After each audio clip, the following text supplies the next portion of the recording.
everybody. Yes, this is the only thing I could find for a background for tonight's show, because we are going to have happy fun times, and it's going to be quite annoying, so why in the hell not just have the annoying Orange here as the background? Because, yeah, I've been quite annoying this past week. No, we're not going to do that. No, we're not going to have the annoying Orange. Hello, everybody, and welcome to Wrestleview Weekly. It is August the 28th, 2019. I am Doug Lackey, veteran columnist of Wrestleview.com and co-host of Wrestleview Live alongside Mike Tedesco, who is the editor-in-chief of Wrestleview, where we cover all of the major WWE pay-per-views live following said pay-per-views, except for this coming pay-per-view, the Clash of Champions, which is going to be happening down the street from me in Charlotte, North Carolina. So I will be attending that pay-per-view live. So maybe Mike and Victoria will be together. Maybe Mike and Roy will be together. I don't know. Who knows what it's going to be. Everyone in the chat room, if you're in the chat room, say wee so I can acknowledge you. Hello, Quentin. Hello, Mashoon. Hello. Hey, Daniel. Hello there. Anyone else in the chat room, everyone else say wee while I talk a little bit. Today, on tonight's show, of course, we're going to be reviewing the red show and the blue show of Raw and Smackdown, where it's just going to be a regular read-along, even though I acknowledge all of your comments as we go through Raw and Smackdown, so it's not exactly just a read-along. Also going over some bits of news, a lot of news on the AEW front. Michael Jewell says, wee! Who else is saying wee in the chat room? Come on, let yourselves be known right now. Yes, lots of AEW news to talk about on the news. Gil says, wee! Big changes to the WWE Milk Carton, which you will find out as we review the red show and the blue show. And finally, so a couple of weeks ago, speaking of AEW, there was a new signing to AEW by the name of Orange Cassidy. For the past 6 to 9 months. Oh, Jamel in the chat room says, wee! Quentin says, wee! Okay. For the past 6 to 9 months, throughout my Twitter timeline, throughout portions of my Facebook timeline, I would see GIFs and stuff regarding this guy, Orange Cassidy. And it just struck me, okay, well, what the hell's an Orange Cassidy? Why should I pay attention to this? And I asked everyone here who's in attendance in the chat room, and those of you listening right now over the Spotify and the iTunes and the SoundCloud and all of those, to send me matches regarding this guy. And we'll check him out live together on the show. I have never watched anything regarding Orange Cassidy. I know nothing about him other than GIFs that I've seen. But I've read a little bit about him and come to find out that he's a comedic wrestler. I love comedy wrestling, okay? As many of you should know, I love the DDT promotion out of Japan. I love Chikara's stuff can be incredibly funny. Also, some of the stuff from Beyond Wrestling can be hilarious. And so Orange Cassidy has frequented Beyond Wrestling and Chikara. I believe he was previously known as Fire Ant from Chikara. He was part of the Brigade, I think it is, like the Ant faction that they had over there. And so, yeah, I am really, really curious and really, really excited to watch this because I love comedic wrestling. Absolutely, absolutely love it. So I'm really super stoked for this show. And also, I kind of wanted to change up things with the show because we've been angry. We've been Debbie Downers on this show. You know, it's time to lighten things up.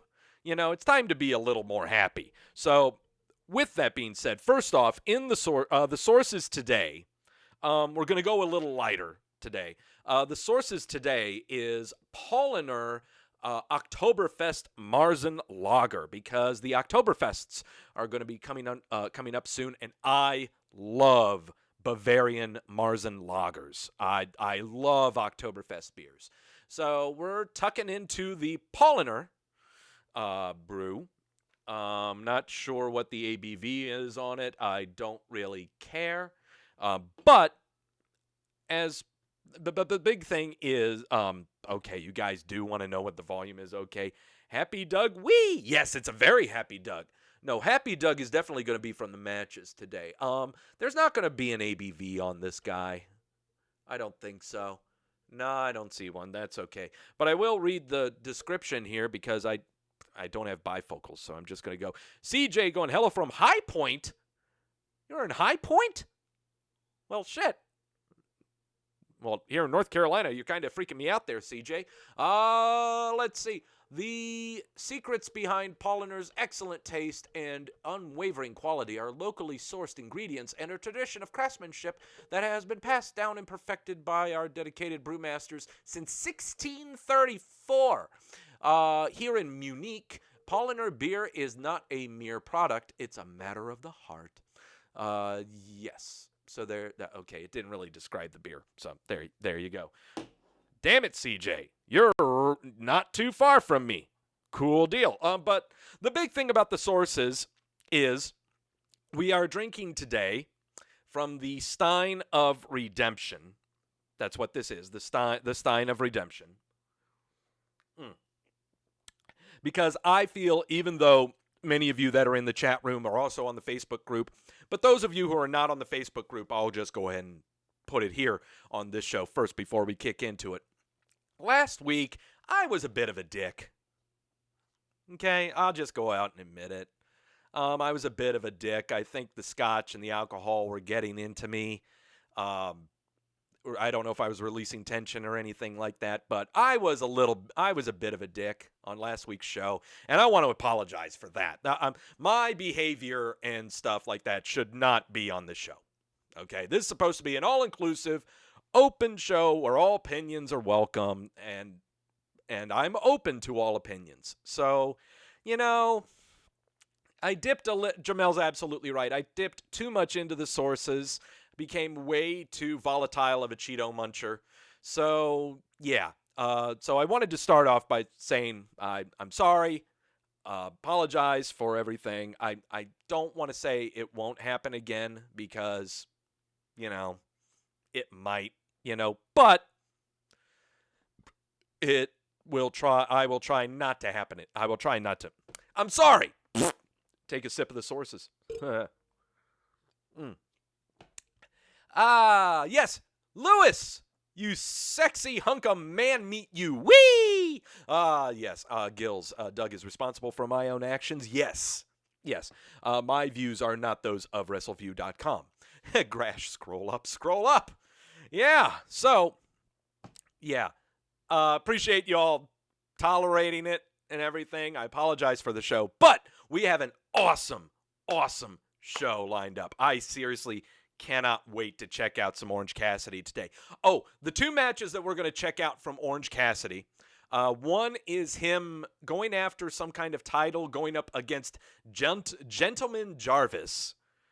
I don't know. But the other one that I will admit I tapped into the first 2 minutes of it just to get a feel for what I was going to watch. It's Orange Cassidy versus blank. The guy's name is blank, but at ringside is, and this is the guy's name, is Still Life of Apricots and Peaches. These are masked wrestlers. I am so psyched for these stupid matches, okay? Just from that. I really cannot wait. So, with that being said, I want to try to fly through these recaps, try to fly through the news headlines, but we may not necessarily be flying through the milk carton, because there are a lot of changes to the milk carton, thanks to this week's episode of The Red Show.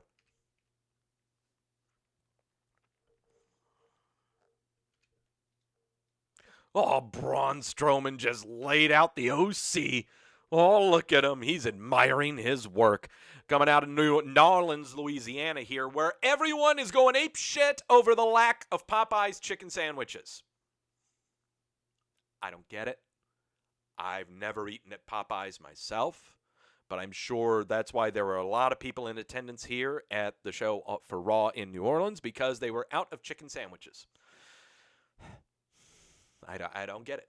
I just don't get it. I've seen it all over online right now, this whole thing about Popeye's chicken sandwiches. I just don't get it. Okay, don't get sidetracked with food, Doug. Sasha Banks is making her way to the ring, and she's going to be taking on Natalya later tonight. It'll be her first match since WrestleMania. Gave a little promo in the ring. Hi, Ram. You're from India. Yeah. Why haven't I eaten at Popeyes? Because there's not really one here close to me. Not really. All right. I really, when it comes to the Sasha Banks promo here, and after she's done talking, Natalya runs down and beats her up. Kit's in there. Hi, guys. They reinstalled my OS. My PC settings are all messed up. I need to talk wrestling as it makes more sense. Welcome, Kit. Sorry about the OS problems on the PC. God, I know what that feels like. Okay, so Sasha Banks promo, Natalya beats her up afterwards. My opinion on this whole thing. Sometime, and I know I can't do it here live on the show because the YouTube Gestapo will come after me, but I would really love to compare Sasha Banks' promo delivery between her time in NXT and her time right now with the WWE's main roster. I would like to see what kind of changes there are when it comes to the promo delivery. Yes, they could be two completely different characters. That's one thing. But promo delivery, I think, is way different right now for Sasha than it was in NXT. And I've got to check out some stuff that she did with NXT. And I want to say, God, that was like 6 years ago? 5 or 6 years ago, where she had her phenomenal matches with Bayley. I think it's been 5 years, 5 or 6 years. But it just seems on the main roster and this delivery that she gave tonight, it was so forced. It was incredibly, what's the word I'm looking for? It's not boring. It's not stale. I think forced is what I'm looking at here. And it's not a knock on her. I think it's more of a knock on how long she's been on the main roster and what the producers and writers are looking for on the main roster. Over-scripted? No, I don't think. There's no such thing as over-scripted. Putting the beats in the script may have seemed a little out of place, but it's about how you deliver it, is what it is. You can have handed to you a script of a recipe for sugar cookies, but it's up to you as the actor to make it sound, viable, to make it sound passionate. That's your job as the actor, to make what you are saying important, to make what you are saying emotional, and showing you why you should pay attention to this. She was staring into the camera the entire time, not really even reacting to the crowd that much, except for just staying silent, so she was hoping to get some reactions. I think that's what it is. I guess a really good comparison that I can give is, look at Drew McIntyre. Drew McIntyre on the main roster, he is scripted. He is very scripted. He's not given just bullet points. He's scripted. But the way that he delivers, he is not staring into the camera the whole time. He will kind of look outside and look around. He will change his facial expressions a little bit, change the inflection in his voice. He makes the changes and the beats in a great place within his script. Sasha Banks, not so much, especially when it's just directly in front of camera. Don't get me wrong. I think she is great when it comes to off-mic, impromptu stuff, as most are. Okay. Great example was just last week where she beat up Natalya backstage and she delivered her lines of "I'll see you in hell" and "say hi to your dad for me." Delivered it perfectly. But there was a big difference between her voice then and here now, okay, is what I'm trying to say. So I really want to see if I can find the actual differences between her NXT in-ring monologues and the ones that she's giving right now on the main roster. Again, I think it's more of a knock to the WWE's production and production than anything else. So, yeah. Oh, it was 2015, says Jamel and Kit. Oh, okay. It was 4 years ago. Okay. And I don't blame her for taking some time off. Okay. She had been perfectly healthy the entire time. So, yeah. I don't blame her for taking breaks. Kind of Jamel saying like Karen Bourbon or Becky. Yes. Those are the other great examples. Karen Bourbon and Becky Lynch. Becky Lynch delivers some really bad promos in the ring, I think. But when she's behind the mic backstage or just delivering a monologue backstage that's in production, she's fantastic. Okay, there's just something about those different settings and environments that cause you to tense up and, not really show a whole lot. So, no, that's just me.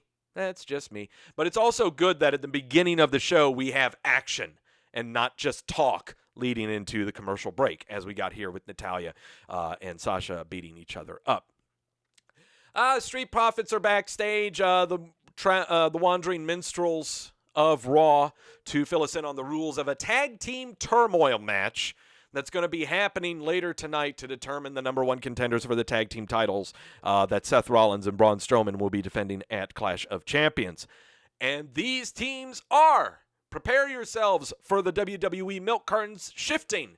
The teams are Heavy Machinery, The Revival, Lucha House Party, Kurt Hawkins and Zack Ryder, the B Team, the Viking Raiders, and Gallows and Anderson. I was waiting to see the Ascension up there, but nope, no Ascension. Nope. They're still on it, so yeah. And also another team of Dolph Ziggler and Robert Roode. Sure. Why not? No Usos. No Usos in there either. Tag team turmoil matches are so illogical. They really are incredibly illogical.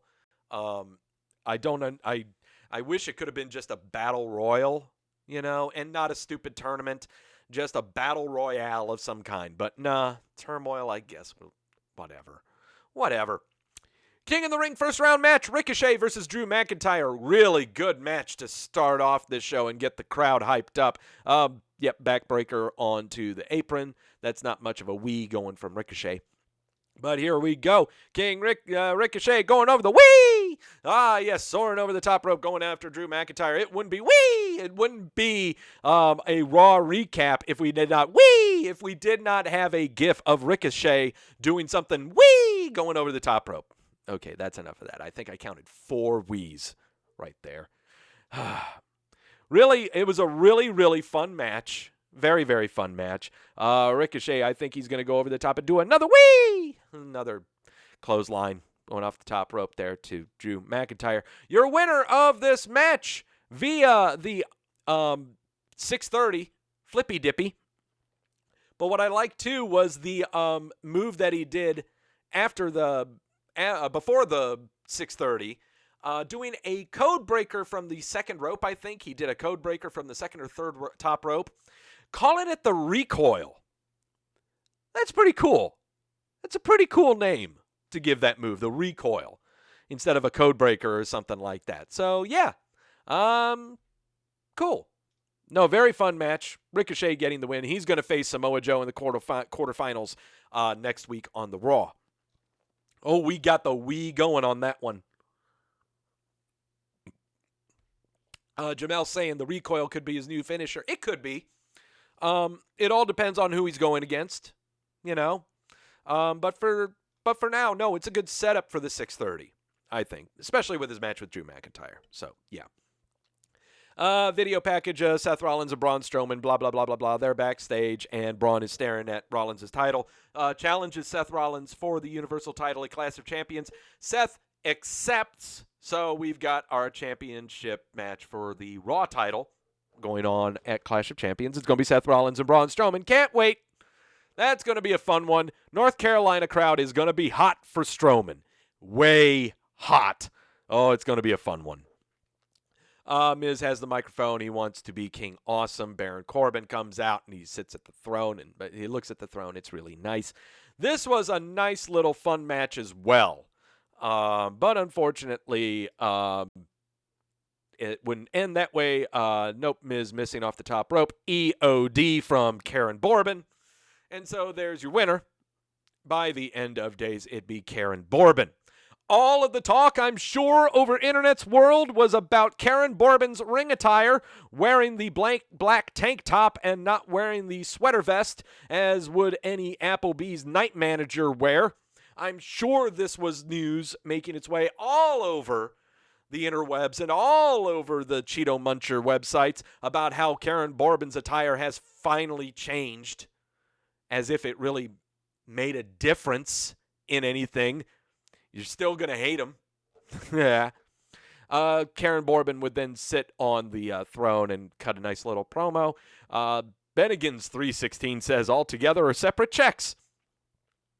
Yeah. That's a great little dickish look from Karen Bourbon right there. Nice little picture. King Awesome did not last long, said Mike Tedesco. That is actually correct. He asks, it's going to be Cedric Alexander versus Baron Corbin in the semifinal match for King of the Ring next week. So, yeah. Fun stuff right there. Take your picks on who you think's going to be moving on there. Sasha Banks taking on Natalya, blah, blah, blah, blah, blah. Gallows and Anderson are backstage to pump each other, give each other a pep rally. We get footage shown of Dominic Mysterio convincing his father, Rey Mysterio, not to retire. And next week we're going to see Rey on TV. Okay, that's great. Bayley versus Nikki Cross in a non-title match. I don't understand what the purpose of this match was, other than to reinforce that Bayley is SmackDown Women's Champion. I don't understand what the purpose of the match was. That's the only reason that I can think of. There was no storyline build for this match at all. It's really supposed to be all about Bayley and Charlotte on the SmackDown side. Nikki Cross really doesn't have anything going on except for being tag champs with Alexa Bliss. Alexa Bliss is a no-show on TV this week, so I'm not sure why we had this match. Mike hit it on the head on the Twitter. It was just a few minutes worth of people doing stuff. Later on tonight, AJ Styles is defending his U.S. title against Braun Strowman, so we could have the potential, as Braun would exclaim on microphone, that he could become Triple Crown champion at Clash of Champions, where he would be tag champ, U.S. champ, and Universal champ, all at the same time. It very well could happen. Who knows? But let's start off with the tag team turmoil and the Viking Raiders taking on the B team. B team is eliminated. Out comes Gallows and Anderson. Both of these teams are just slugging each other. The ref has no control over it. So both teams are disqualified by the referee. So we have a fresh start. So we're going to have it be Dolph Ziggler and Robert Roode versus the Lucha House Party. House Party's eliminated. The Revival comes out. Very fun tag match, but the Revival would be eliminated with Roode connecting on a glorious DDT. Ryder and Hawkins then come out. Ryder and Hawkins are eliminated very, very quickly when Ryder eats a super kick. And then finally, Ziggler and Roode versus Heavy Machinery. Very, very fun way to end this match. God, Otis is a treasure to behold. Otis hot tags are Big E level high hot tags, in my opinion. I love me some Heavy Machinery. But Ziggler and Roode would get the win when Roode would follow Ziggler's zigzag on Tucker with a glorious DDT, and they would grab the win. So, challenging Rollins and Strowman for the Raw tag titles are Rude and Ziggler. You know, it's kind of amazing what this Raw tag division looks like without the Usos. Isn't it? You know? It's kind of a breath of fresh air, to tell you the truth. We were hoping that the Usos would breathe life into the Raw tag team division. But all they had been doing were they'd been slated to cut funny promos on the Revival, go after tag titles against the Revival, but not really moving forward or making other tag teams look good either. It really looks like the only plan they had for the Usos in the Raw tag division was for the Usos to be the Raw tag team division. Having this, Kit, you're absolutely right, Kit, in the chat room. Variety is good. And there's nothing wrong with having either tag teams that have established names in the same outfits and two singles guys banding together to be tag team champions. Especially when it helps talents like Robert Roode and Dolph Ziggler. There's nothing wrong with that at all. So, here we go. Robert Roode and Dolph Ziggler going for the Raw tag team titles against Strowman and Rollins. Yes, we get reminded that Roman Reigns has had wacky shit done to him on SmackDown. They're going to be explaining all of that stuff, I'm sure, on the Blue Show. Sasha Banks versus Natalya. This match, I don't know. You know,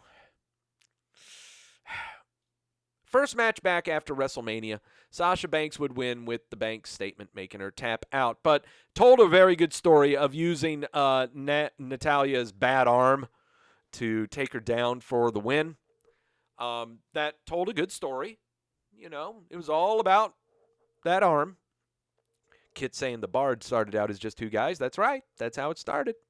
It's just those two doing a best-of-7 match. But this was a pretty decent match between the two. And I came into this match of Sasha and Natalya with an incredibly low bar. Not just Sasha Banks, okay, and worrying that she's going to botch or anything, but more on Natalya's part. However, I guess when you pair two people together that really want to do a lot of different stuff, it kind of works. I mean, this isn't, say, Natalya and Becky Lynch. It's not Natalya and Bayley. It's not Sasha Banks and Nia Jax. You know, it worked. These two worked well together. I'll go ahead and admit it. It was a pretty decent match. So, yeah, nothing wrong with that. Does it lead me into looking forward to Sasha Banks versus Becky Lynch for the Raw Women's title at Clash of Champions? Absolutely not. No, it doesn't really hype me up. It just gives me a lot more faith in that Sasha has got her shit together. She's got her shit together. Now, if we can work on the promos, that's fine. But I will take good on one end and mediocre on the other. That's fine. Okay? That is just fine. Sip the sources. U.S. title match is going to be coming up soon. Cedric Alexander versus Cesaro.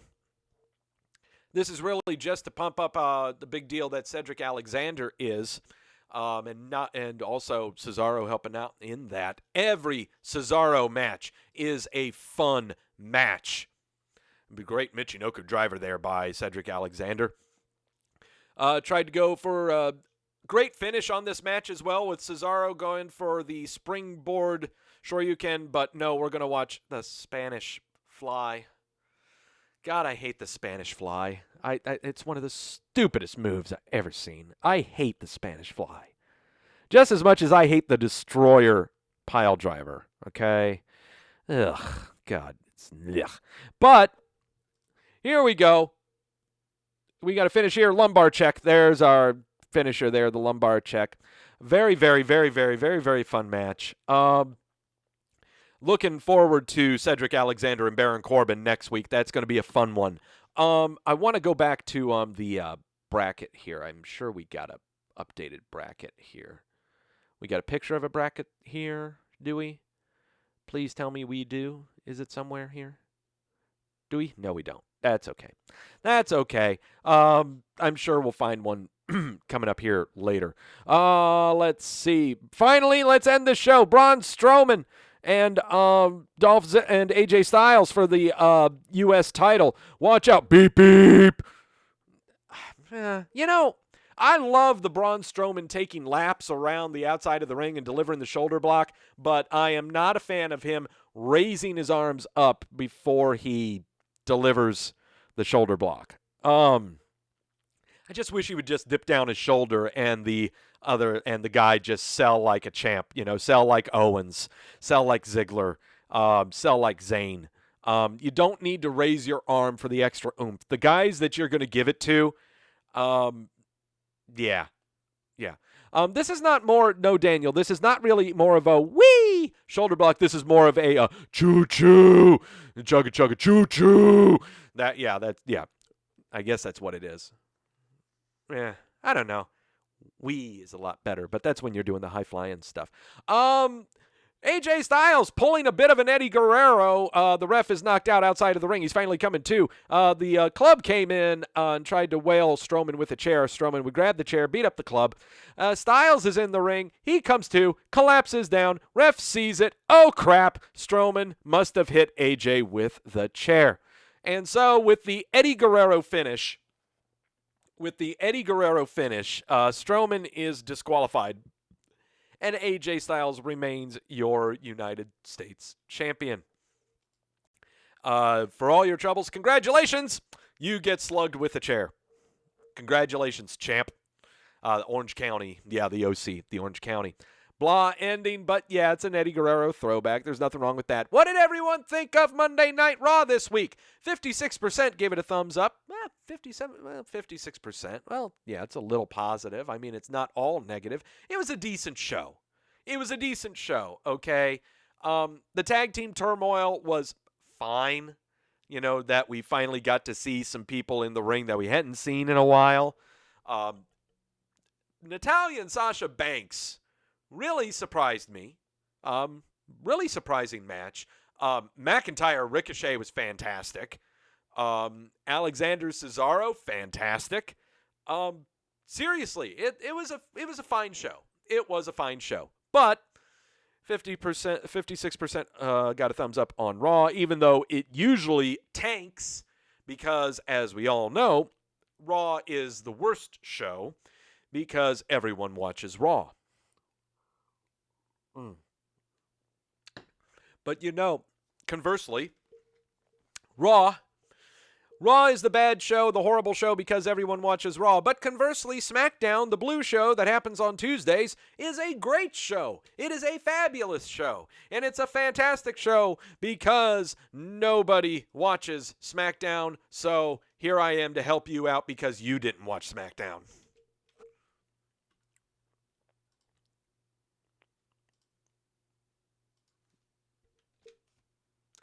Oh, there's the Roman Reigns. He's looking down at a fetal position. Daniel Bryan. How did that happen, Daniel? Well, let's find out together. They're in Baton Rouge tonight for the show.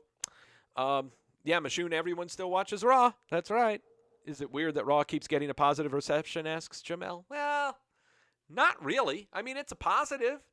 It's a good thing that they get a positive review. There's nothing wrong with it. It's just we're so used to everyone bitching about Raw because everyone watches it, It's almost like you're right. It's almost like they've been running a wrestling company and TV shows for near 4 decades. Yeah, it's like they know what the hell they're doing. Recap video that lasted about 5 or 6 minutes telling us that Roman Reigns had shit done to him. Reigns is walking backstage and he's stopped by, hey, Kayla! Kayla stops Roman Reigns to ask him about the things. And he has something to tell him, and he thinks it's better to save it for the ring. New Day's music hits. Kofi Kingston comes out, and he starts saying all kinds of things because he hit Randy Orton a lot with a chair and hit the Revival with a chair, and he's a really big guy, and he really beat them up and everything. So, yeah. Hey, Kayla! So, I kind of like doing that. I like breaking out my prepubescent screaming to do the Hey, Kayla. So Kofi Kingston making himself feel really good that he beat up Randy Orton. Randy Orton then appears on the Titantron saying he got a letter from Kofi's kid saying that, just blah, blah, blah, blah, blah. And then it says, Dear Orton, stop hurting Kofi Kingston. He's not stupid. He's a good man. You're a mean man. So men that you make my hero Kofi cry. So mean that you make my hero Kofi cry at night. You know how I know this? Because Kofi is not just my hero. He's my dad's side. Kai, his son. Orton says it was very touching, but the weird thing is he might just go pay him a visit. And he's right there at the same hotel that he's staying at. Kofi runs out of the arena. He's no longer there. So there we go. Big E leaves the trainer's room after, of course, then Kofi and Orton beat each other up backstage in the gorilla position. Kofi is laid out by a hanging DDT, and he ends up in the trainer's room. Big E emerges from the trainer's room.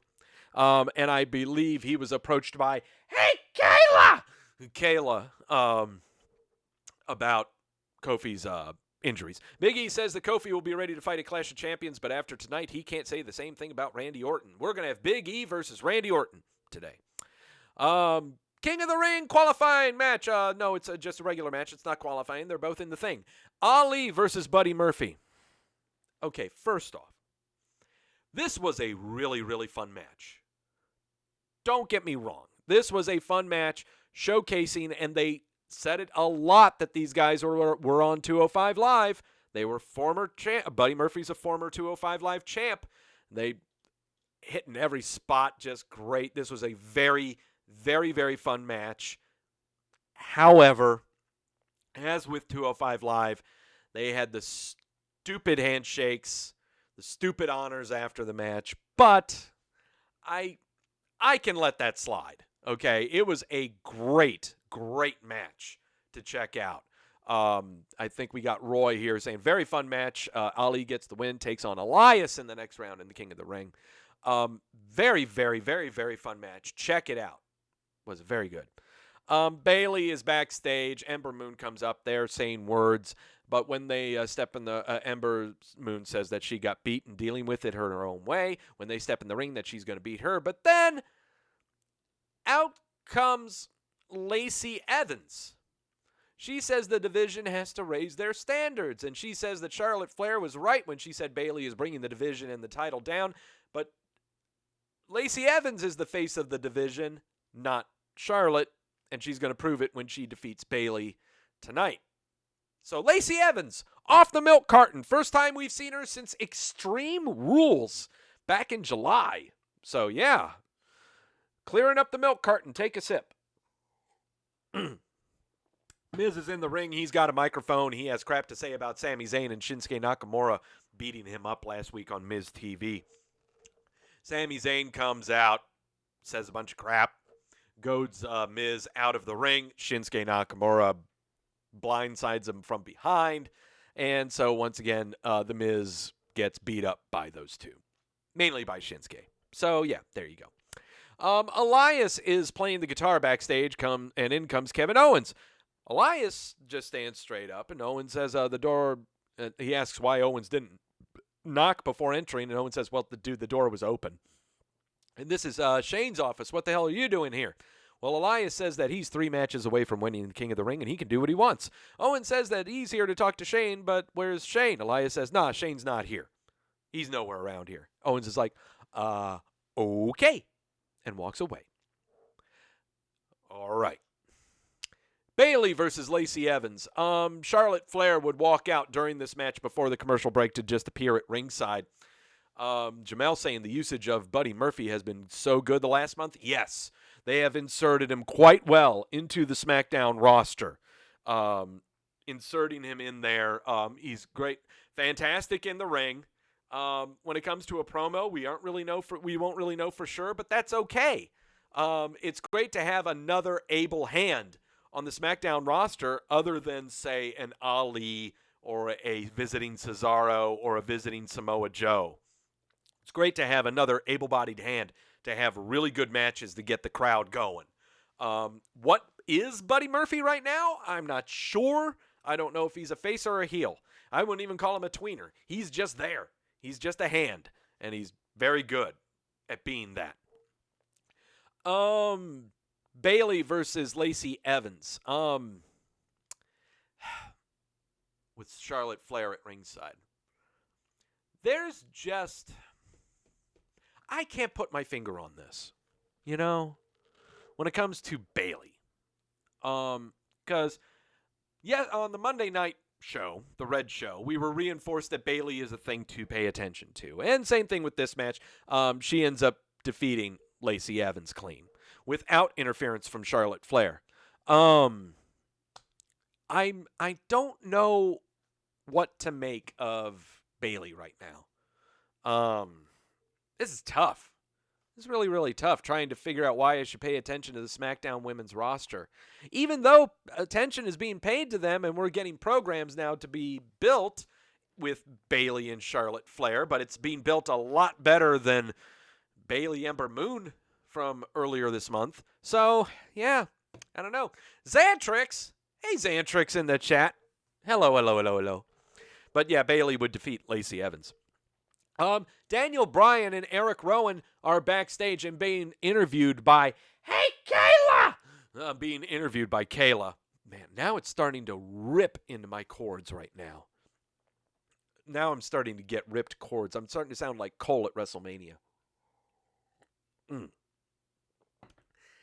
Daniel Bryan says that as of this moment, they have yet to receive an apology from Roman Reigns after they revealed who attacked him, and they're not leaving the arena before Roman Reigns does so. So, yeah, that's what they're doing. Randy Orton versus Big E. This was a fantastic match. Fantastic. Orton not getting a bit of offense in. The story is Big E getting his vengeance on Randy Orton. Doing so, it's just great. Great match, told a great story. Yes, Randy Orton would win with the RKO after the Revival would come down and distract Big E and also interfere in the match. So, yes, great storytelling match. Check this one out. A lot of people were saying that all over the Twitters and stuff. First off, Gil's saying, how does Billie Kay manage to talk like that constantly? Practice. Also, her voice is naturally higher, so it doesn't hurt as much. Mine, I've got to really bump up to a higher octave to hit that. I want to say I'm pretty accurate in hitting Billie Kay's scream for Kayla, but man, does it hurt when I try it. But a lot, again, back to Big E Orton. I saw a lot of comments, and I think Roy Nemers kind of have it here. Not that it is a surprise, but Big E showing that he can hang with the big boys. They really need to put a singles title on him, either Intercontinental or U.S. It was a very good match between him and Orton. I totally agree. Orton, Big E was a fantastic match. Don't get me wrong. You don't need to give him a singles title to validate him. Just have him in very good programs and very good matches, like Cesaro-like matches, like Drew McIntyre-like matches. He may not be able to do the same kind of the high-flying stuff that, Ali or Buddy Murphy or Ricochet or Cedric Alexander can do, but he is a guy that can complement them. Having him in the ring with any of one of those guys would be great, but they're all faces, I think. So, Big E being another great gatekeeper-type talent is fantastic. You could have him join the hunt for the Intercontinental title, absolutely, but we got to build him up more. You have to build him up a little more. So how do we do that? Well, he's tag team champions right now with Xavier Woods. You got to have him lose that strap first, okay? So, Jamel saying Big E can be in the hunt for the IC or US, and I would dig seeing Woods inserted into a cruiserweight. Okay. Xantrix, that's how I feel. Cesaro, exactly. Would I like a title on him for his hard work? Sure, but I'm happy just seeing him do work. Yes, exactly. I'm glad seeing him on TV and being in singles matches. That's the thing, okay? Giving him the IC belt in time. The problem is, right now, we can't It's tough to build a program for Big E right now when we're right now trying to establish and validate Shinsuke Nakamura and his partnership with Sami Zayn.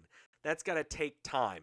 That's what the match with The Miz is going to do. We hope. Okay, we hope. With regards to Xavier Woods, Woods is going to take some time off. Okay? I project Xavier Woods taking a vacation right now. He's doing a lot of stuff outside of the WWE. He's been attending video game conferences. He has his YouTube show Up, Down, Down going on. And also the cat's been healthy for a long time. He hasn't had a vacation.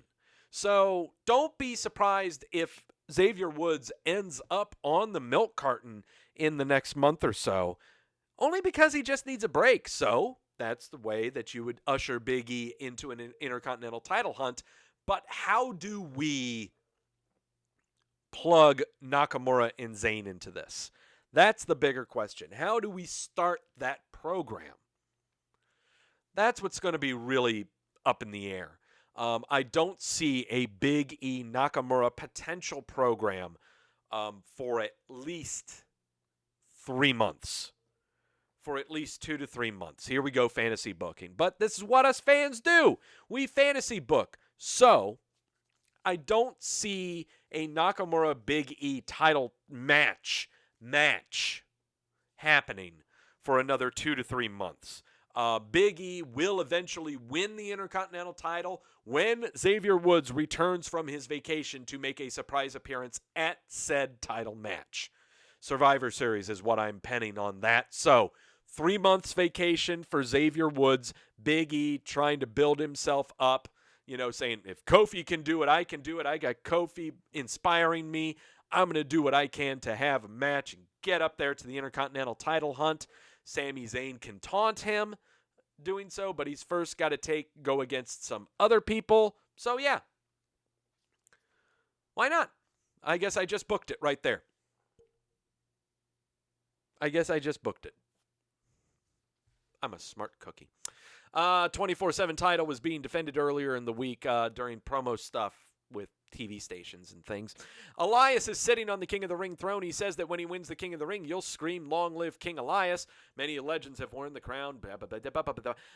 Kevin Owens appears from behind the throne and starts beating the crap out of him. He takes him into the ring and gives him a stunner.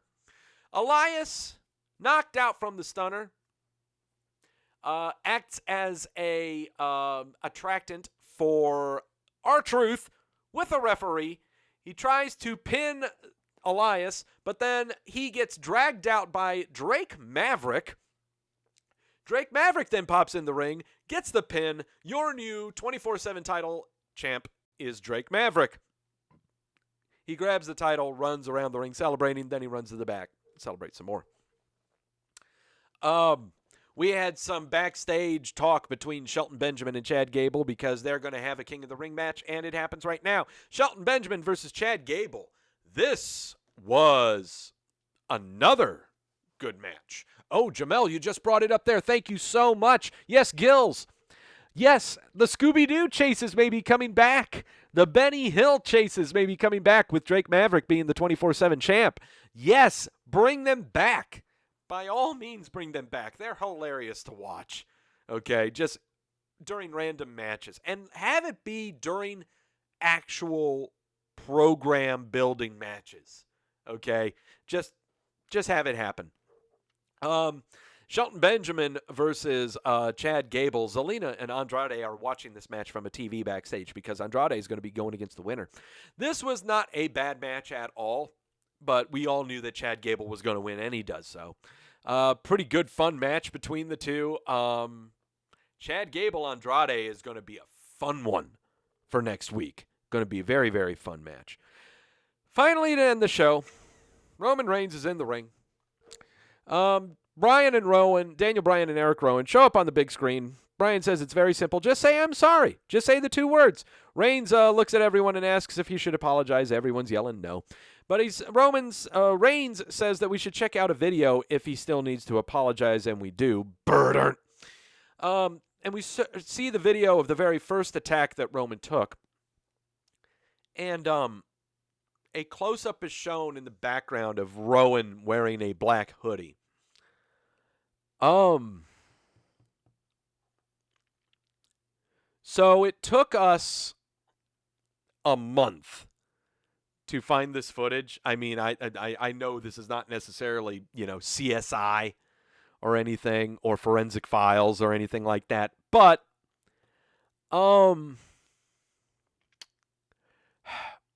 this video has been around the entire time, and you're telling me now it just crops up. Okay. Whatever. Brian sees the video. He starts slapping the piss out of Rowan, saying that he hates liars. You tell him, shut up. I hate liars. You get out of here. Daniel Bryan walks out, keeps saying that he hates liars. He had been trusting him for a year. He gets in the ring, and Roman Reigns spears him. So there you go. I locked the hell out of the original attacker being Luke Harper. It was revealed last week when they pulled up the black curtain, and there he was, shaved head, dyed red beard, Luke Harper. I'm going to do something a little spontaneous here, if you don't mind. Because since I am so adamant about this, I figure, you know what? Let's just hop on the Twitter right now. Okay? So Luke Harper, August the 20th, revealed that he appeared, and yeah, it was him. I'm saying it was him. He was on TV on the 20th. I've taken him off the milk carton. So here we are on his Twitter feed, and the weird thing is nothing has changed. Every single tweet is the same. He does this every day, to where he just says the day of the week and says, hey, it's Wednesday. You know what that means. It's been 4 months and 1 day since I canceled my subscription. That's the only thing that got a comment. But here we are on August the 20th.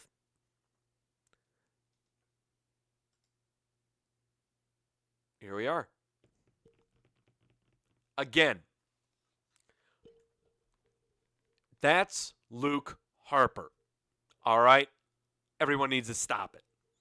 All right? Shaved his head. Dyed his beard red. If he had only shaved his head completely in the back, I may not have noticed it. But look at the brow. Look at those eyebrows. They didn't dye the eyebrows. So, yeah. Ladies and gentlemen, that is Luke Harper. I love it when I'm right. I love it when I'm absolutely right. That's not Eric Rowan. That is Rick Ewan. I earned this gloat. I absolutely earned this gloat. Don't be surprised soon when it is actually revealed on television that this is Luke Harper. You are going to see nothing but pictures of the genius Lenny Poffo all over. Okay? All over. Right up here. Right up here. You doubt Luke Harper will ever be mentioned again, Gills? Sure. Even if they don't mention Luke Harper's name, once he is actually shown on television and you see his posture and how he moves and everything else, yeah, that's Luke Harper. So, I am the genius, Mr. Lackey. You're goddamn right, Quentin. All right. What did everyone think of the show? I thought it was I'll give it a thumbs up. They had some good matches on this show to keep me enthused. Excuse me. Another one. Excuse me. I'm giving the show a thumbs up. What did everyone think of SmackDown? 73% gave SmackDown a thumbs up, and that is usually par for the course. SmackDown always gets a positive review because, say it with me in the chat room. I'll give you some time to type it in the chat room. Tell me the reason why SmackDown always gets a positive rating.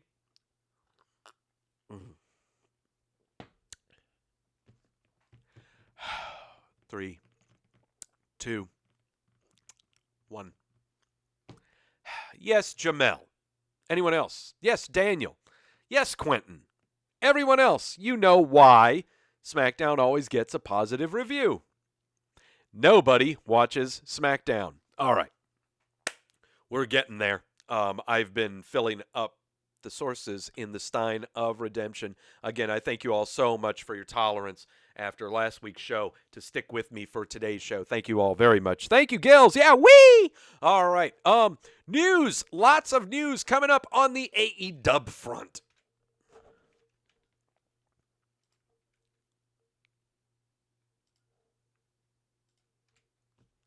All right, let's start this all off with some AEW news, in that Tony Schiavone has been officially announced joining the commentary team. We knew this was going to be happening, and he was signed to a multi-year deal. It was reported last week, but made official today. Schiavone is going to be joining Jim Ross and Excalibur for commentary, and will also serve as senior producer for the live events. Also continue his responsibilities as producer for the University of Georgia's football games, and will call play-by-play for the Atlanta Braves' AAA affiliate, the Gwinnett Stripers. This officially marks Schiavone's return to TNT, the channel where he was the voice of Monday Night Nitro from 96 to 2001. It is awesome. It's really good that he's able to keep his original gigs, I think, as well as work with AEW. So, yeah, more power to him, you know? Sounds good. And also being a senior producer, that's pretty cool, too. More news on the AEW front. They have grabbed a sponsorship from Cracker Barrel to sponsor a match for this Saturday's All Out event in Chicago. The triple threat match with Darby Allin going against Joey Janela and Jimmy Havoc is now going to be called the Cracker Barrel Clash. If this is anything like I remember from last year, in that I think we had the same kind of thing to where there were barrels all around the ring and wacky shit happened with barrels, that's what's probably going to be happening here. Cracker Barrel has teamed up with the Young Bucks in the past to create their Biscuit Party hats and has sponsored 3 matches of theirs in the past. Cracker Barrel was also involved in last year's All-In event. Sponsorship will include cross-promotional activities, co-sponsored graphics, arena signage, and social media. Here's your press release regarding so. I got a feeling we're going to see barrels in the ring again. I would rather see baking sheets full of hash brown casserole used in the match. I would like to see biscuits thrown as shurikens. And I would also like to see a vat of sausage gravy that can be used for people to dunk themselves into. Maybe have a table full of, I don't know. Someone's going to go crashing into a table full of food. Which sounds great. Which sounds fantastic to me. All right, that's enough AEW news for now. WWE has announced a partnership with Endeavor Audio to develop a podcasting network. This is interesting. Endeavor Audio, Endeavor's audio-first entertainment studio, and the WWE, a global media, announced plans to launch a new WWE podcast network with several superstar-focused series. The move into the audio space marks a first for WWE and is Endeavor's latest foray into exploring new podcast formats. This is interesting.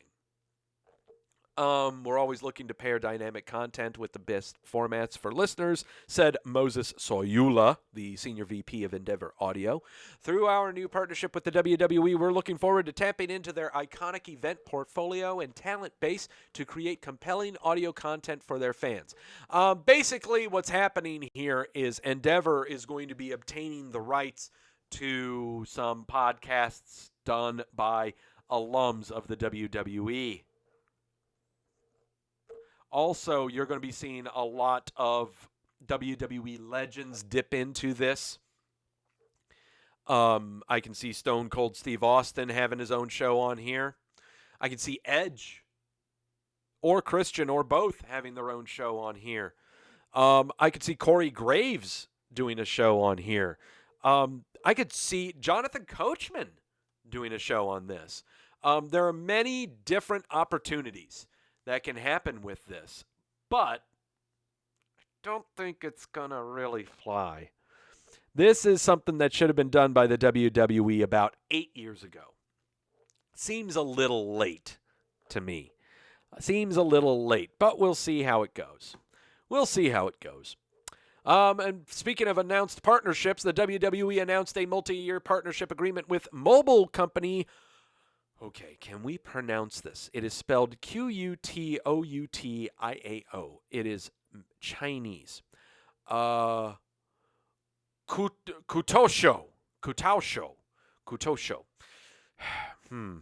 Whatever it is, what this is the leading Chinese mobile content platform. So, WWE's get a fuck ton of money from China. WWE's going to get a lot of money from China. That's what's going to be happening here. Because the Chinese like wrestling too. Prepare yourselves. Sip the sources. Here we go. Bold prediction coming right here. We all know of the WWE's many international performance centers. Okay? There's in Saudi Arabia, South America, I believe over in Rio de Janeiro. There's also in China. China has one as well. There's one in India. There's not one in Japan, though.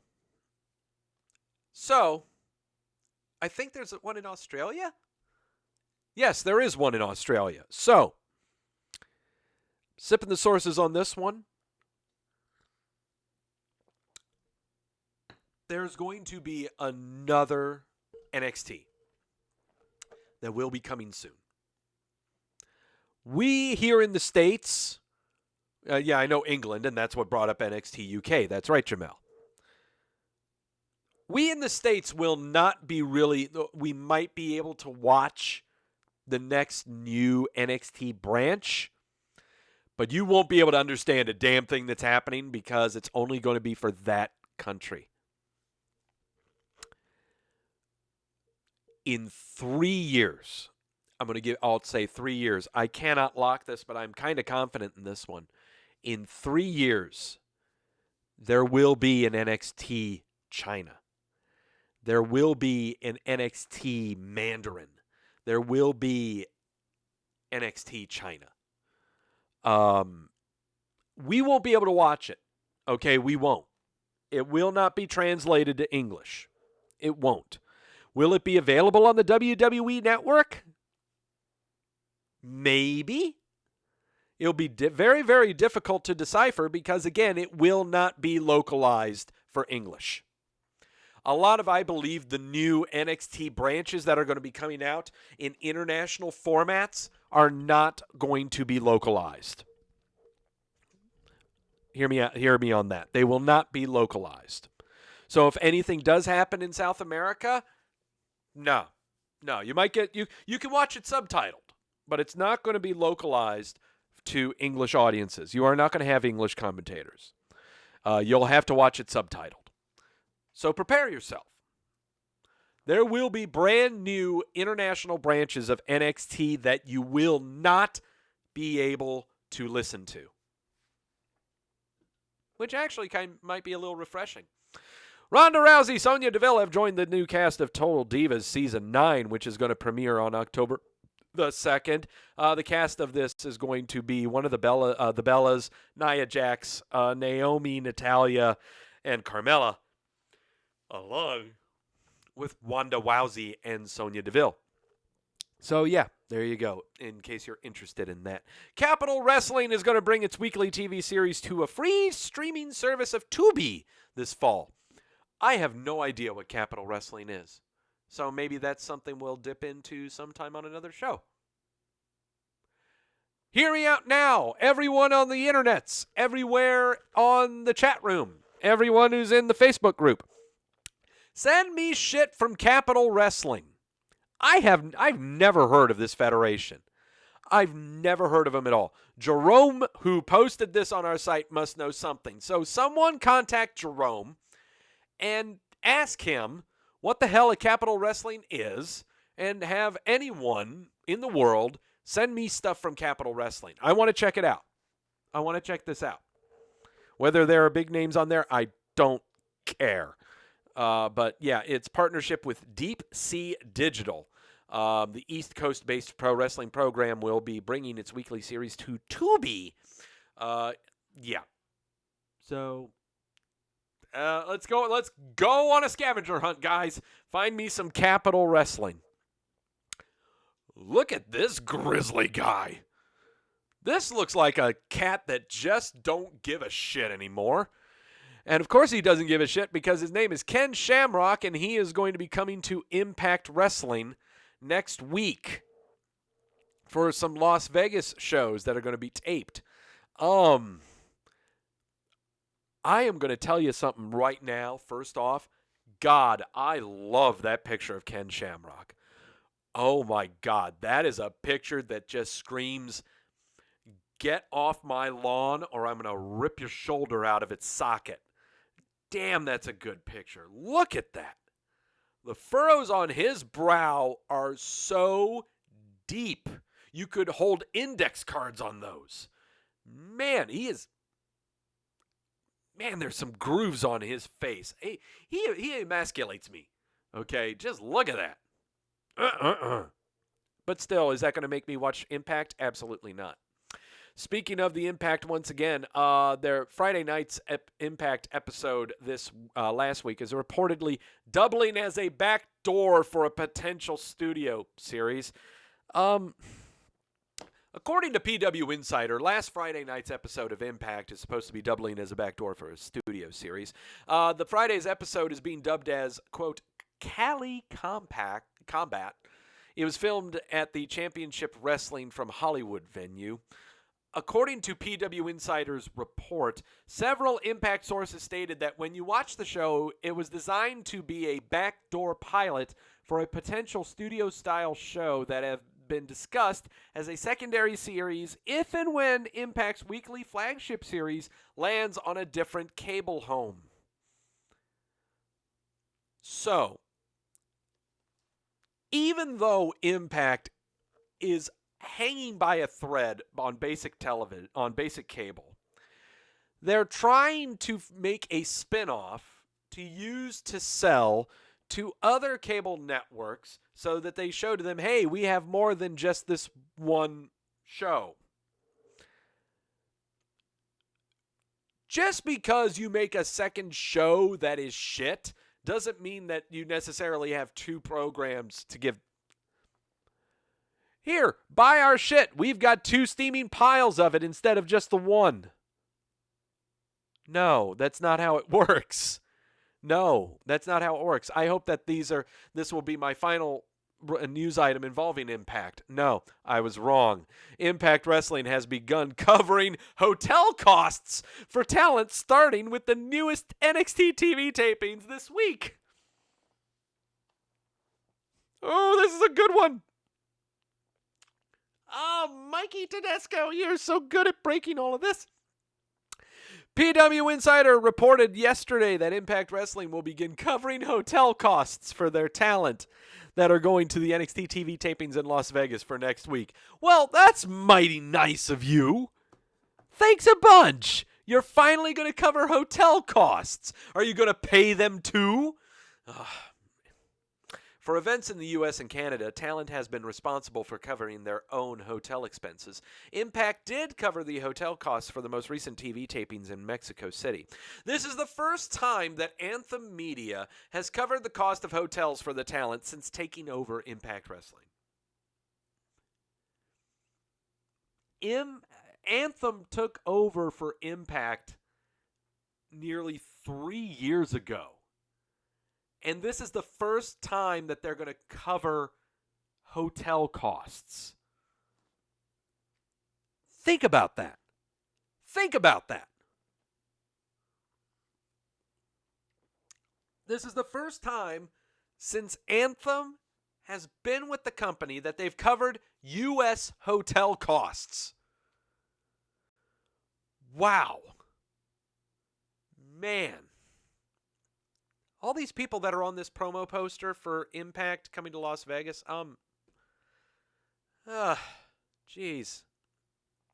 All right. Let's get to some happy news. Let's just get to happy news. Seth Rollins and Becky Lynch are officially engaged. There you go. Oh, that's really cute. There's Becky Lynch with Seth Rollins. Happiest day of my life for the rest of my life. Oh, that's so sweet. So, yay, they're engaged. More news on the lovey-dovey front. No, not that one.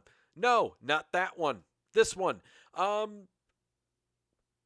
Finn Balor, or the Fonz, appears to have gotten married. According to posts on the Instagram, Finn Balor posted a video on his Instagram last Saturday with a reference in what appears to be he and his girlfriend Veronica Rodriguez getting married in the jungle. The photo is captioned, "Welcome to the jungle, forever gang." #. We reported last month on the Wrestleview that he had requested some time off after SummerSlam for a recharge. This looks like a hell of a recharge. Yeah, that's a hell of a recharge. So, more power to him. More power to him. And also, more marriage announcements. Peyton Royce has married Shawn Spears of the AEW over the weekend. This was reported Monday by Mr. Roy. Peyton Royce posted an image of herself with AEW star Shawn Spears together on the Instagram as the two got married. Reported earlier that day on Monday that by the WWE that she had gotten married. Indeed tied the knot. Here is the picture. Doing that. And I had the time of my life. Doing the pose from the Dirty Dancing. That's, I swear, it's the truth. And I owe it all to you. Okay, that's enough of that. All right. So lots of lovey-dovey shit going on in the WWE. And the AEWs. And that stuff. Stone Cold Steve Austin is going to appear on the Monday night episode of Raw from Madison Square Garden coming up in a couple of weeks. He last appeared in person on Raw for the Raw reunion show in July. So, yeah, everyone's coming out for the MSG show in 2 weeks. Undertaker has already been announced for it. So, there you go. And finally, The Fiend, Bray Wyatt, has been advertised for a title match at the Hell in the Cell. Golden One Center in Sacramento, California, the location for Hell in a Cell on October the 6th, posted on Twitter Tuesday that The Fiend will challenge for the Universal title at that event. Yeah, there it is. Get ready. The Fiend will challenge either Seth Rollins or Braun Strowman in a Hell in a Cell match for the Universal title. Jamel, guess it's wedding season. Wait, huh? What? Jamel, you're asking, huh? Me? No, it's not happening with me until we get a home. There's a lot of stuff that's not going to be happening with me personally until we get out of the apartment, is the thing. So, yeah. Anyway, The Fiend challenging Strowman or Rollins for the Universal title at Hell in a Cell in October. All I've got to say with that, sip of the sources. Clear the throat. Card subject to change. Okay. So, yeah. Yeah, that's really neat. It's really neat that Bray Wyatt's been advertised to be in a title match in Hell in a Cell for the Universal title. Yeah, that's really great. I can't wait to see him. Card subject to change. So, he's been built brilliantly. His match against Finn Balor cemented his character. He's been sticking his fingers down the throat of old farts. Yes, it makes perfect sense now to advertise that the Bray Wyatt the Fiend is going to have a Hell in a Cell title match in October by the arena that's going to be having the show. Card subject to change. All right, enough of that. News on the injury front that is not WWE related, but rather AEW related. Johnny Moxley had to pull out of the All Out event coming up this weekend against Kenny Omega due to a MRSA flare-up, I believe. I believe that's right. Yes. Johnny Moxley announced on his Twitter that he will have to pull out of the scheduled match against Kenny Omega at All Out this weekend due to a MRSA flare-up in his elbow. Instead, PAC, or PAC, or as I like to call Lightbulb Head, will be facing him instead, that would be an entertaining match. Moxley said that he is absolutely gutted by the news. He will undergo surgery in the upcoming week to remove the bursa sac from his elbow, which should permanently correct the problem. According to F4W Online, the injury should take 4 weeks to heal. Moxley says he'll be 100% for AEW Wednesday nights on TNT. So, Pac's first match in the U.S. since leaving the WWE 2 years ago will be against Kenny Omega. So, okay. Wait, didn't that Joker have a fallout match with the AEW? Yeah, he kind of did. So, yeah. Here we go. Pac coming out against Kenny Omega. That sounds fun. Oh, by the way, there's another injury on the AEW front. That involves Phoenix. Phoenix was set to defend some titles and stuff, but here we go. Reported that Rey Fenix of the AAA Tag Team Champs, the Lucha Bros, injured his leg last Thursday at a Big Time Wrestling, that's the name of the promotion, event in Pawtucket, Rhode Island, putting the Lucha Bros facing the Young Bucks in a ladder match at AEW's All Out pay-per-view in jeopardy. So, initial reports were that Phoenix broke his leg, which was not true. Phoenix was able to walk out on the injured leg, but experienced weakness in his limb. Phoenix took to the Twitter on Sunday to provide an injury update that indicates he will still be in the ladder match at Saturday's All Out pay-per-view match, which is going to be in Chicago. I can't read Spanish, but he's still going to be in the match. So, yeah. We're still going to have a ladder match between the Young Bucks and the Lucha Bros for the AAA tag team titles. So, yeah. That's news on the injury front. Just so you guys know, speaking of AEW, okay? First off, let me go over the injury news. It just dawned on me there was something I wanted to bring up with you guys last week. But first, let's do this. Injury list. Jason Jordan with a neck injury. He's been gone for over 2 years. We have no idea what's going on here. No announcement from the WWE that he's retired, so we'll see there. Tomato Chomper, neck surgery. He's due back December. It looks like it's going to be earlier than expected. Wanda Wowsy, broken hand, sliced to fuck finger from her show on the 911 for Fox. It's going to be debuting at the same time as the debut of SmackDown on Fox, and she also wants a baby in her belly. She's not going to be back until WrestleMania. Nia Jax, reparative surgery on the ACLs of both knees. She's due to be back in the Royal Rumble, could be sooner. Jeff Hardy, reparative knee surgery on his right knee, and not being a drunk fuck at Myrtle Beach. He's not going to be back until Fastlane of next year. Ruby Wyatt, having reparative bilateral surgery on both shoulders, the same surgery that Sami Zayn undertook on his rotator cuffs. She is not going to be back until Royal Rumble of next year. Mickie James, ACL surgery on a torn ACL. She's not going to be back until Survivor Series. Lars Sullivan had major knee injury. We are not sure what the severity of it is, but it's so severe that he's going to be out until WrestleMania, so I'm taking it as an ACL MCL tear is what that is. Jinder Mahal, ruptured patella. He's not going to be back until WrestleMania. Tamina was diagnosed with a concussion after, it was around June during a house show she was diagnosed with a concussion. We have not seen her since the Memorial Day episode of Monday Night Raw, so who knows what she's up to. And finally, Bobby Lashley, bone spur removal in his elbow. He's not going to be back until Survivor Series. If you don't know what that is, R-Truth underwent the same kind of procedure on his shoulder last year that kept him out of action for a while. So Lashley, hopefully we'll see him coming back around November. So those are the people that are hurt. What about the people who aren't hurt? What about the people who are perfectly healthy? What about the people who haven't been on TV for, say, 3 weeks? They end up on a special list. That list is the list that I know so many people look forward to. I look forward to doing this every week after I watch the red shows and the blue shows. Sip of the sources. It's time for the segment that the WWE pays attention to. You know damn well they do.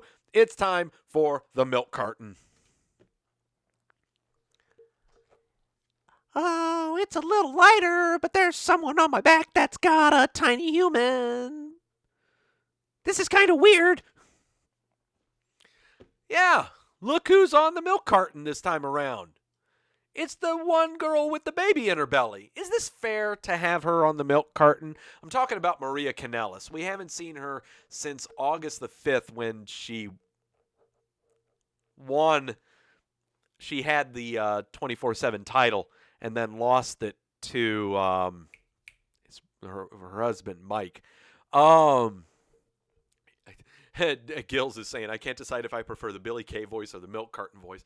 Well, the Milk Carton voice doesn't hurt as much as the Billy Kay voice.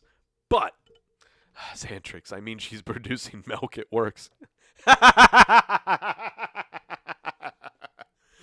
She's producing milk, so it works. Good one, Zan. Good one, Zan. Okay, so here's the deal.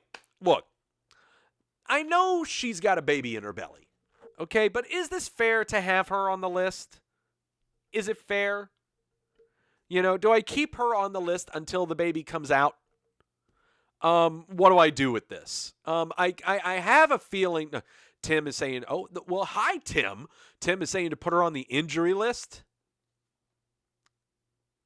You know, some people do consider pregnancy an injury. I don't know. What do I do here? I think I'm going to keep her on there for now. I might make a decision within the week, you know. But for now, she's on the list. Oh, point on this. So Mike Kanellis must be on this list as well. No. Mike Kanellis is not on the Milk Carton. He is not on the Milk Carton because now he is an official roster member of 205 Live. The insignia on his name on the WWE roster page says 205 Live. Maria says Raw. So, after I noticed this, I did a thorough check of everyone on the Milk Carton to make sure that their insignia on the main roster page either says Raw or SmackDown. Okay? If it doesn't say Raw or SmackDown, they are not on the Milk Carton. Okay? So, just got to let that be known. All right? I make sure that this is legit. Okay? I do my research. Okay? So, just, Xantrix, thank you for your diligence. Yes. Okay? This is where it comes in handy. The Usos. We haven't seen them since July 29th when they were involved in a triple threat match for the WWE Tag Team titles. This is where Gallows and Anderson ended up defeating them, and the Revival was part of this match as well. I don't know when we're going to be seeing these guys. Seriously, I don't know when we're going to see them. I don't know if we're going to see them on Raw, for that matter. Right now, they're making this whole Rollins, Strowman, former champs Gallows, Anderson, and now building up Rude and Ziggler. Right now, Raw doesn't need the Usos. So do we send them to SmackDown? Well, you could. I mean, the New Day really haven't been flaunting the tag team titles. Woods and Big E. Woods could be hurt here. They may have to relinquish the titles due to inactivity, to not defending it. You might see that storyline coming up. So insert the Usos. I don't see the Usos coming back to television for another month. It's going to be a while. These guys need to get their shit together. Just leaving it at that. EC3, we have not seen him since July 29th when he's involved in the whole Scooby-Doo chases Benny Hill sketches of the 24/7 title. Expect that to come back. This time with Drake Maverick as champ. Best buds with EC3. This is going to be fun. This is going to be fun, okay? Can't wait for the Scooby-Doo chases to come back because that also means that Eric Young is going to be off the Milk Carton. He's been there since July 29th. Heath Slater has been on there, but not her. Alicia Fox hasn't been on TV since July 22nd when that was the Raw reunion show, where she just appeared and was doing stuff backstage, I think. I'm not sure. Yeah. So, she's off the island. She's done sipping margaritas and pina coladas with her guitar strumming boyfriend. She might get back into a ring sometime. I'm not sure. She might appear at the Madison Square Garden show in 2 weeks. I don't know. Dana Brooke. Haven't seen her since that same episode on July 22nd on Raw. She was, I don't know what she was doing. Do we really care about what she was doing? No, we don't. No, we don't care at all, do we? Naomi. She was backstage with Melina and someone else during that episode of the Raw reunion on July 22nd, and she was able to bear witness as Maria won someone won the 24/7 title who was a woman. Okay? So, Naomi. She is bearing the brunt of the Usos' alcoholism. I don't know if you can build up enough something with her to say, oh boy, Naomi's coming back. I don't know if you can do that. It's kind of sad too. Candice Michelle. Yeah, that's who it was. Candice Michelle. Medusa was back there too. Lots of other people. Maria was a ref. Melina was a ref. What are we going to do with Naomi? Okay, put on your fantasy booking hats for this one. How? What? How are we going to bring Naomi back? I don't know. This is a tough one. She doesn't need a vacation. She's got a drunk Uso for a husband. So, I don't know. I really don't know what we're doing here. All right. So, I got to explain this one. So, Akam has not been on TV since July 16th. He was part of a whole lumberjack thing of heels surrounding the ring during a match between Kevin Owens and Dolph Ziggler on an episode of SmackDown on July 16th. The only reason I have him on there is because Razar was not out there. And Corey Graves mentioned that AOP was out there, but only Akam was there and not Razar. So, yeah. So there's got to be a reason why we haven't seen Razar. He's got to be injured or something. But here we are. Yeah, here's FYI, that's my solution for everyone. Send her to NXT. Okay, sure. You want to send everyone to NXT? That's fine. They're going to be having their own show coming up in a handful of weeks here. Liv Morgan, we have not seen her since July 16th on an episode of SmackDown where she faced Charlotte Flair, then got off on the mic after losing, saying that she needed to get real. But she's still posting photos all over the Instagram, doing the wacky shit that she does with her blue tongue and weird hair and seductive posing. So I don't think that's working right now. I forgot to take Lacey Evans off here. That's my bad. Sarah Logan, we haven't seen her since July the 8th when she had a Beat the Clock Challenge match against Bayley on an episode of Raw, where after that Nikki Cross would have a Beat the Clock Challenge match against who was her Beat the Clock Challenge match against? I think it was Natalya. I can't remember. But no, Sarah Logan, that's the last time we've seen her here. I got to take off Lacey Evans here. I can't believe I fucking missed that. Pardon me. There we go. Yes, I know Maria's on the goddamn milk carton. Sorry, we got to cycle through all of these again. Pre-production.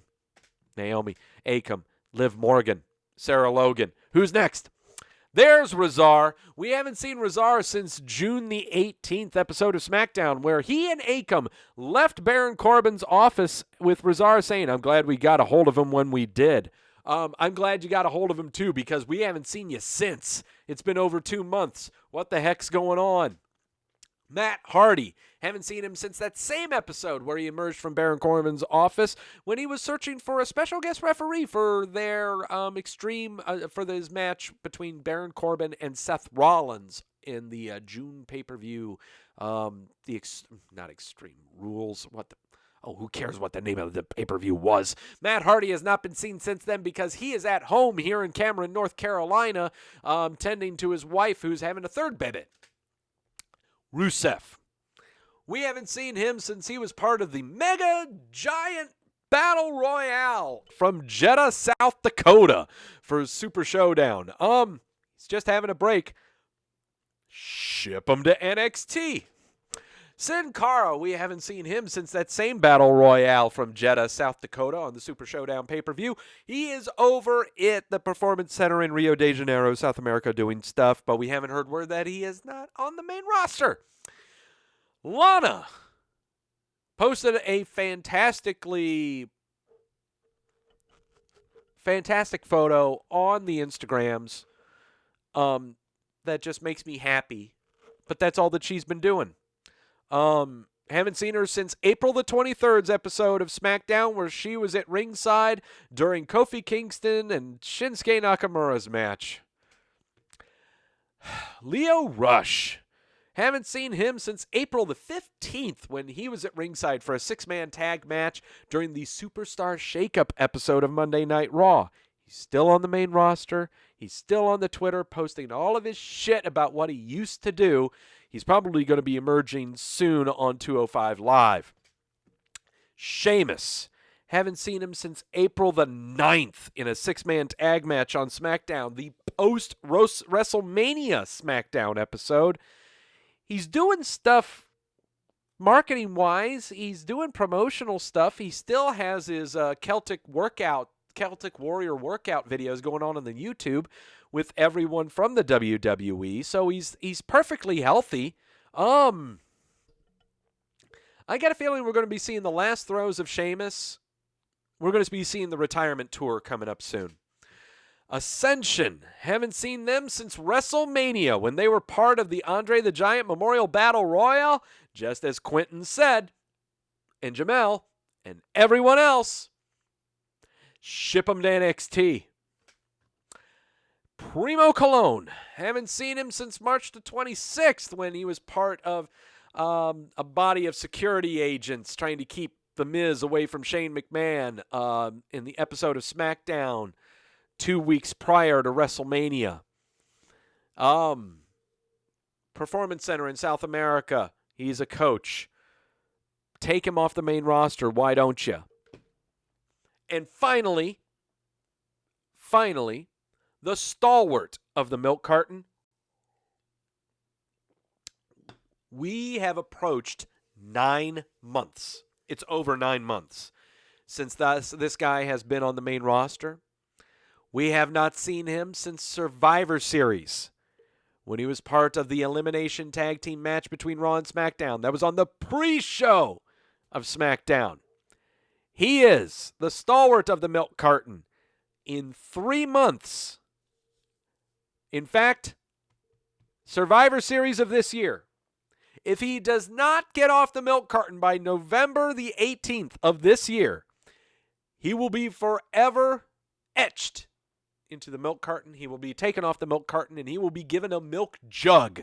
The Hall of Fame. If you're gone for a year but still on the main roster, yeah, you enter the Hall of Fame. That's Epico Cologne. Come on. The guy's still on the main roster. He's got the SmackDown logo next to his name. What the hell? Come on. Get him off of there, please. For the love of God. If you guys want a kick, I mean, seriously, go on to the WWE's roster page on their website. Look up Raw, look up SmackDown, and see all the people that are on there. And you're like, holy crap, where are these people? That's what the milk carton is for. It's to remind you when the last time was that we saw them. What the hell's going on? It's what I do. That's why I'm here. So, that's the WWE Milk Carton. Man, it's kind of deep, but we got some names off of there. Lacey Evans is off of there. If you would like to know names that might be approaching, it's a long list. We're looking at people who were at SummerSlam, also people that were at the post-SummerSlam episodes of Raw and Smackdown. I'm not going to name names, but there are some pretty big names on there that are going to be making their second, third, or fourth appearance on the WWE Milk Carton. So, prepare yourself. Going to do a quick transition. Going to do a transition into the part of the show that I've been waiting for, and holy crap, I need to get my earbuds. I need to get my earbuds to listen to this. So, pardon me. I'm going to make a quick transition here. I need to grab my earbuds. Okay? So, in the meantime, how am I going to do this? Shit. Well, first, let me do this first. Check out how cute Orange Cassidy looks. Yeah, he looks really cute. I'm going to be right back. I need to get my earbuds to listen to these matches.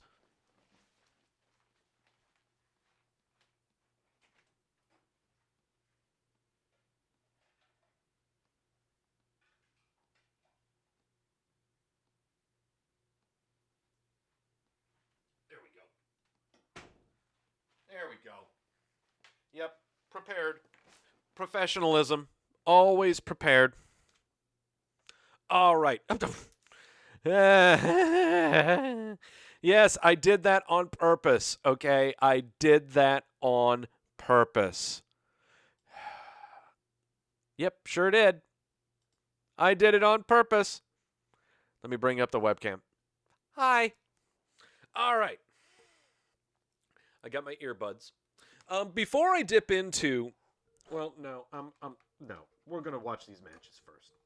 We're gonna watch these two matches first, and then I have an important, just putting it out there, potential schedule change coming up, and I will talk about that after we watch these matches. So, 2 weeks ago on the show, announced that AEW had signed this brand new cat called Orange Cassidy. Weird freaking name. How in the hell did you get the name Orange? I don't know. But it struck me because for like 6 or 9 months prior, all over my Twitter timeline and all over the Facebooks, I was seeing GIFs and crap about this guy. And I was just curious, okay, well, who is this? Who is Orange Cassidy?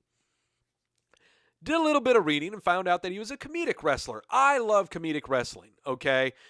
One of my favorite matches that I love watching is out of the DDT promotion, the 24/7 open heavyweight title match between Kota Ibushi and Yoshihiko. Yoshihiko being a blow-up sex doll. Absolutely hilarious stuff. The Infinity Destroyer. That's all I got to say. Look it up. Infinity Destroyer. Okay?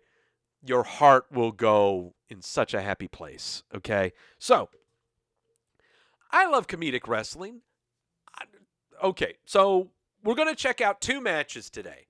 The first match is from the show that was done in Austin, Texas, called Wrestle Circus. Okay? I have no idea what to expect from this. I really don't. So, Gil's saying Rockstar Spud and Bully Ray versus Anderson and Austin Aries is your favorite. Well, here's the thing. I tend to like comedic wrestling when it does not involve well-established names that had serious matches. I like comedic wrestlers who do comedic wrestling. That is the only thing they do. Okay? That's why I dig something like this. Because I am not going to take this incredibly seriously at all. Yeah. So here we go. Strap in the earbuds. I did not test the audio on this, so I'm going to be testing the audio, changing the levels a little bit. Everyone in the chat room, help me out as my producers and let me know if it's too loud or not. So, here we go. Orange Cassidy versus Gentleman Jervis from earlier this year, May the 12th. Yeah. Enjoy. Cleanup on aisle 800 Congress right now, though. We got to reset here. We got to. How's the audio, guys? Cobwebs. Gonna have to get some more chairs. Yeah.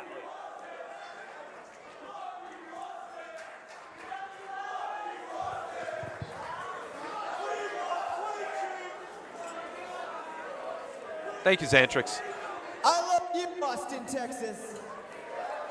Turn it up. Okay.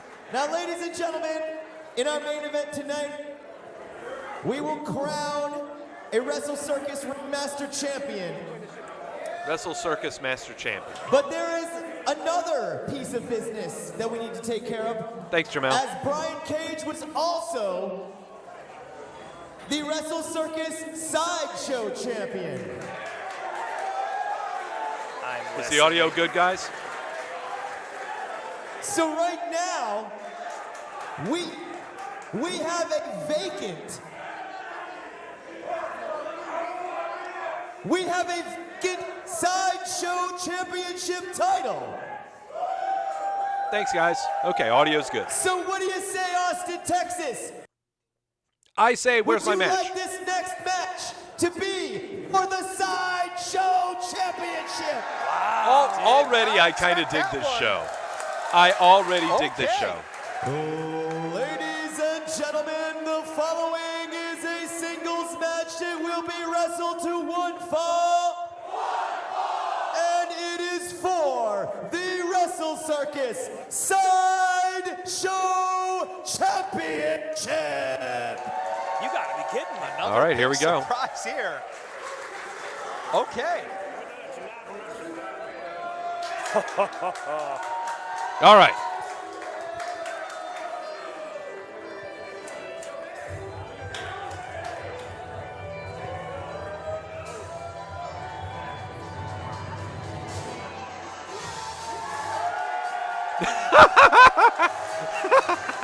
Look at his t-shirt. It's a t-shirt of him wearing his shirt of a t-shirt of him. Yes. Yes, yes.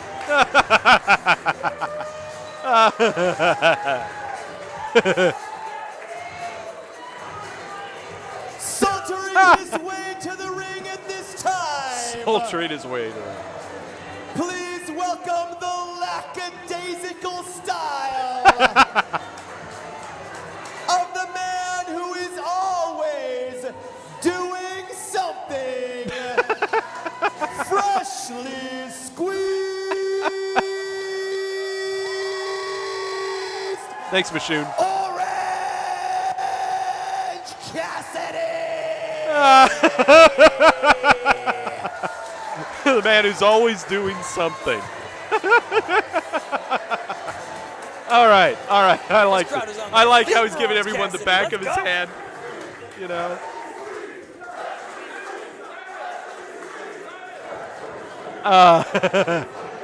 All right. You gotta love. Wearing a Orange Cassidy T-shirt with of him t-shirt wearing a with picture T-shirt of himself. It's Wearing fucking a t-shirt fabulous. With a picture of himself. That's great. You just keep looking through. And now, though, so this is for the Sideshow title. We did not expect this. Orange Cassidy in his Wrestle Circus debut with an opportunity at the Sideshow title against a former Sideshow champion. And there he is.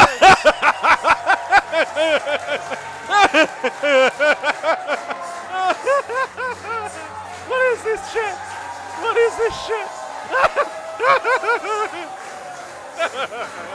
Oh, what is this shit?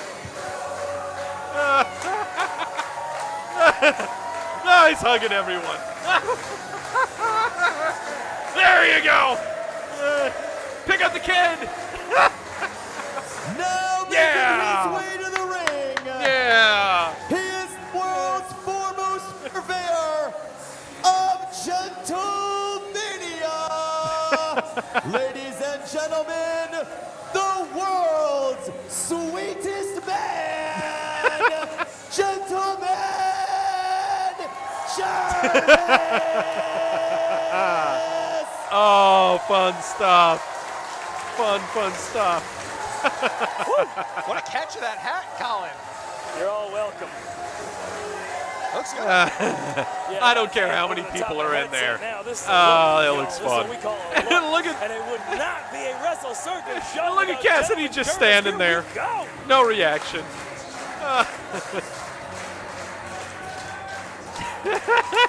So many smiles right now inside 800 Congress. They haven't even touched. Every person in this building is on their feet. Let's go. That's right, James. You showed up just in time. Orange Cassidy versus Gentleman Jervis for the Sideshow Championship title A lot at of Wrestle hugs Circus. on his way to the ring. Oh, yeah. All right. Just so wholesome. The world's sweetest man, Gentleman Jervis, going to try to regain Yes. the Sideshow title. So, All right. what's now on the line? How do you think we start this thing? You think we go hot and heavy? You think we're going for it? Think these guys are going to come fisticuffs going? Pretty different personalities here. Yes, I love whatever stupid Gentleman Jervis wrestling. is gonna go for. Okay, Probably not the same as not Orange have it be Cassidy's serious put an all the elbow pad time, on not him. involve serious Let's not people. forget I that. love this I don't know what stuff. that means. All right, what do we got here? He seems so excited. Okay, And there's rose the exciting tights, one. fur Oh, on yeah. the Let's belly go. and the crotch. Sideshow title What is on the this? line. Another surprise here, and there's the hug.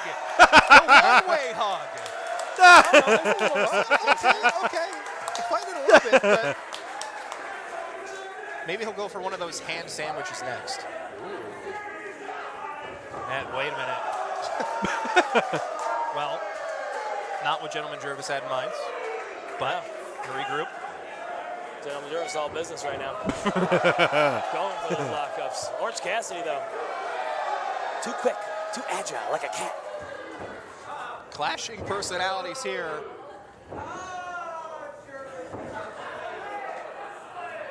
Hands right in the pockets. Wow. Gets out of the Russian leg sweep, weaves himself right in the hands in the pockets. Freshly squeezed, freshly squozen. Orange Cassidy. Hands in Oh, the trying to get his pockets. hand out of the pocket. Orange Cassidy. No, can't. Oh, Cassidy's got the hands in the pockets, and Jervis is trying to get him out. Trying to get that hand out. Nope, can't get him out. Huh, what are we going to do? Can't do it. Oh, headlock takedown. Nope. Snap right back to his feet. Wow. Oh, I got the ear. Oh, there you go. Takedown. Nope. But the hands. Oh, the stay sunglasses are off. We lost some sunglasses, though. intact. Can't be happy about that. Slowly picking the layers away. Wait, where's those sunglasses? Wait a minute. You gonna put them back on him? Oh, Colin. That's unbelievable. Yeah, thanks. Yeah. Commendable. Incredible. Holy shit from the crowd. And snaps that headlock on. Orange Cassidy still with those hands in those pockets. Holy shoot. Holy shoot. Well, there's kids somewhere. He's trying to take him down. He won't go down. 10 o'clock at night, No watching drop leg toe hold. So hold on. Oh, trying to get him down. Cassidy's swaying a little bit. Oh, he's Cassidy. swaying. Going for that drop toe, show him balance. Nope. What a maneuver by Orange Cassidy.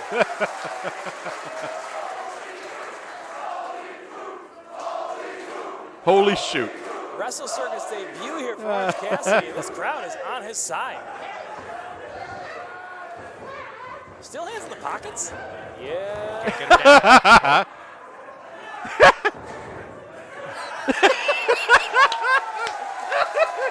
Steps right over him. Big Oh, drop God. down. What do we got next? Oh, this Orange is Cassidy great. off the ropes. He's coming fast. He's coming fast. He's coming. Leapfrog. And here he Hey, goes. he scoot through his Orange legs. Cassidy with a leapfrog.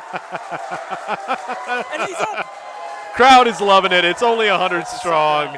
Continuing off the ropes. He's continuing off the He's ropes. coming back. What is He's coming back. Speeding is what. Spinning. The Oh.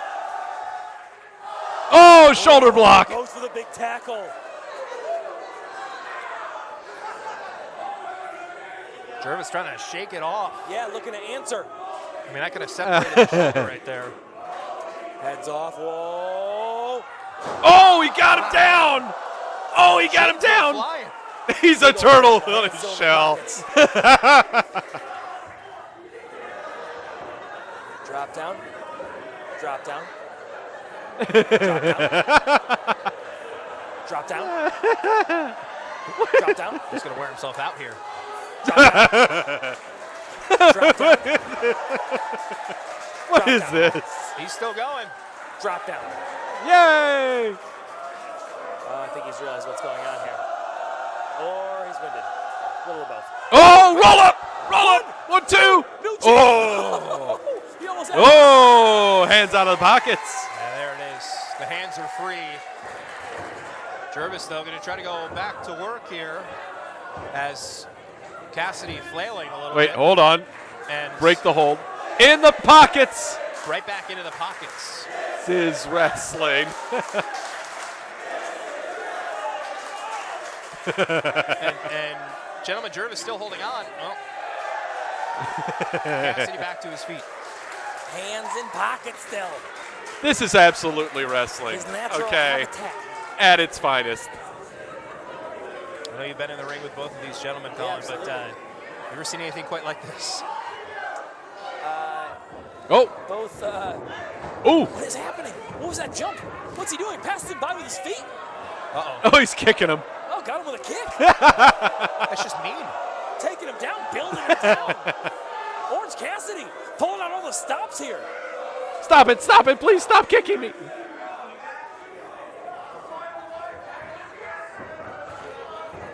Here he goes. It's under. And Orange again. Cassidy getting a head of steam. Oh, no. He's got Oh him. no! Oh no! Here we No, go! No, not this. And No, he's not this. the rocking! No! This is the gif I've seen. This is the clip I've seen. Oh no, he's rocking him! Somebody's getting tired. Somebody's getting tired.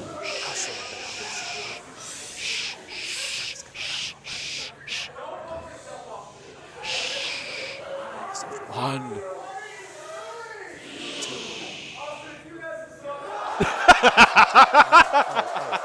He's awake. He's awake. No, it's just reposition. I'm a side sleeper too, y'all. Toss and turn.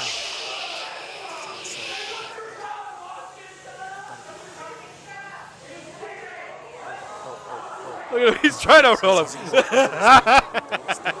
Roll him over. Oh, no, no, no. He's rolled him over. No. I think Orange Cassidy's still asleep. 2. Cassidy's still asleep. Nope. Oh, shh. He almost lost the match to a sleep. Jim Cornette, fuck your shit. Fun things are fun. All right. Now telling the referee, shh. Tiptoeing to the outside. He's going to go under the ring. What's he grabbing? What's he looking for? A pillow and a blanket. He's got a pillow and blanket. Shh, gotta be quiet. Keep him asleep.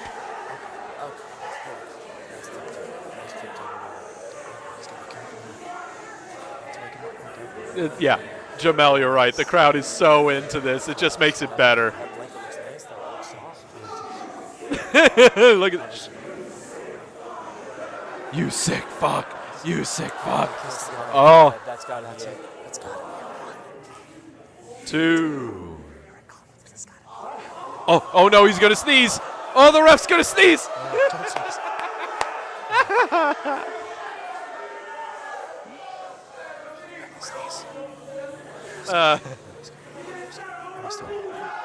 Oh no, he woke up. The sneeze Orange woke him up. Cassidy's up. The sneeze woke him up. Nips to his feet. Oh, here we go. Spine to the corner. Up and over. Roll back. Head scissors. Head scissors up. Oh. Oh, there we go. Huge head scissors by Gentleman Jervis. Hit him with the pillow. Spins him out. Here it comes. He's got him down. Bunny hop. Bunny hop. Pillow. The pillow position on top. Stomped him with the pillow. right through him. That's got to be it. 1, 2, new sideshow champ. Almost 2-time champ. Orange Cassidy able to kick out, Now, throw out. you may not believe this, but that was Gentleman Jervis throwing out all the stops. That was it. I hope you all are enjoying this, because, my God, this is I'm great. being serious. Well, he is climbing He's going to to the the top. top rope. Uh-oh, going to the top rope. Oh, God. He went for a top rope stomp? I didn't even know Jervis knew the top rope existed. Roll up. Roll up, 1, 2. Nope. Able to get out just before the Oh, count of 3. small Hold on. package. No, inside cradle. Well, things have picked up the pace here a little bit. Crucifix. In Austin, hold on. Crucifix, 1, 2. Gentleman Jervis. Oh, wheelbarrow. Cassidy. Oh, flipped him over. Isadora. Oh, Oh, pulls back. oh. Got him. Is that it? He got him. Oh, he pinned him. 2-time sideshow champ. Okay. How sweet it is. Yay, the kids are Streamers happy. flying here in downtown Austin. Absolutely. Ladies and gentlemen, here is your winner and new Wrestle Circus Sideshow Champion, Gentleman Oh, you? Jervis. There you go. I don't think Orange, like, Cassidy knew whatever. what happened. Just got clocked with an orange streamer. And what a way for Wrestle Circus to return with Gentleman Jervis holding that sideshow title up high. That's fun. Okay. Anyone who gets angry at that, no, they should don't watch wrestling with them. Fans are loving it here in That's Austin, fun. Texas. All right, that's called fun. All right. One of It's the making me more rejuvenate my love for pro wrestling right now. contests Okay. I'm ever gonna see. Hug the ref. A little bit of everything. Truly the case here tonight. Uh, The big return of Wrestle Circus. You thought this was the only match I was going to And we have a watch? new sideshow champ. I got one more, guys. I got another match for you. Nah, that's not all. We got one more match. One more match to go, and this one I'm really looking forward to, okay? Because I caught about 2 or 3 minutes of this one before coming on. Okay, so next up is Orange Cassidy in Beyond Wrestling's promotion, facing off against Blank. That's his name, Blank. And at ringside is, and this is his guy's name, a still life of apricots and peaches. All right, hold on to your shit for this, okay? All right. From Beyond Wrestling, Orange Cassidy versus Blank with Still Life.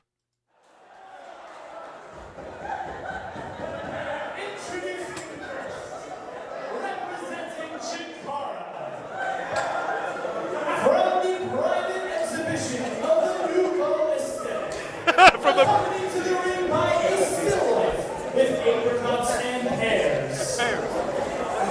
He is the greatest artist of this or any generation, Blank! wearing the half gloves. I want to hear this introduction first.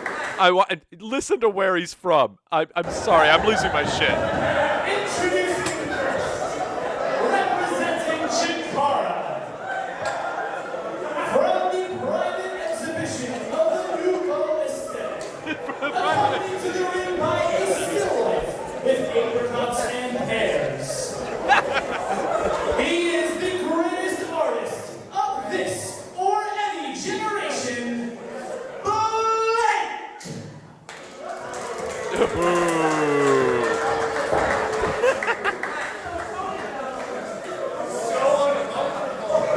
So uncomfortable. And his opponent, to my right, representing Beyond Wrestling.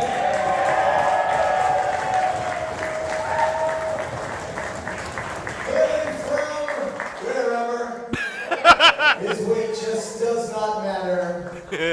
He is the ace of Beyond Wrestling. From wherever. Sweet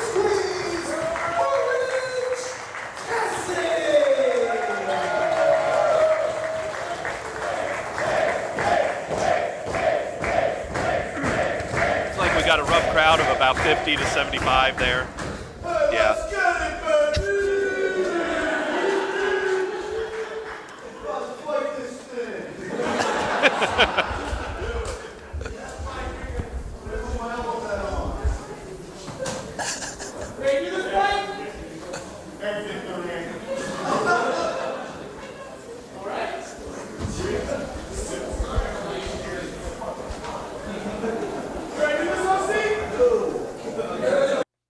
Hey, where's my match? There we go.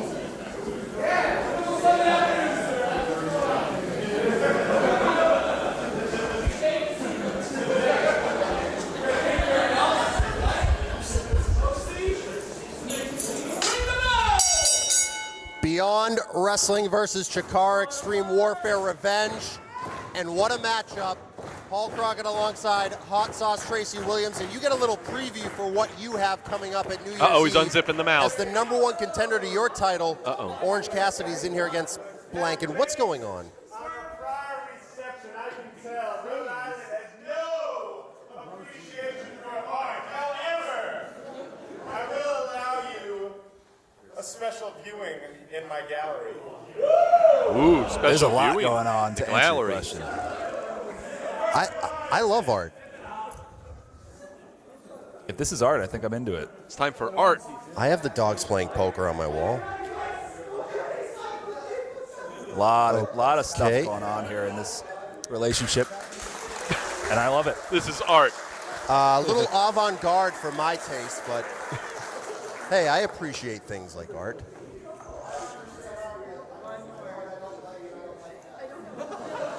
I mean, I know what the Mona Lisa is.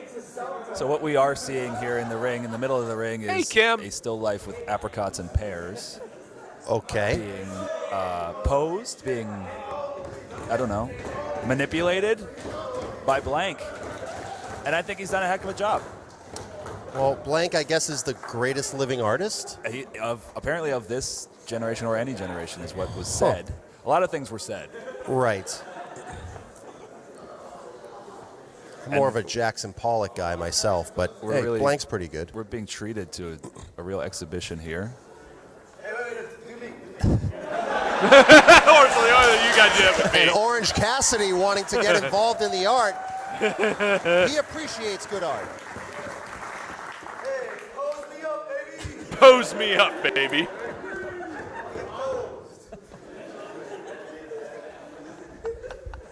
He's gonna do. And Blank is going to indulge him. Uh-oh.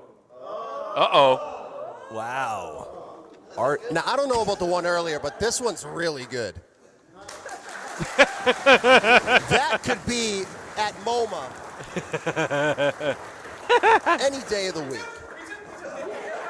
He's in position. Okay. The Bryce ref Remsenberg wants going to be get posed involved? to. What is this?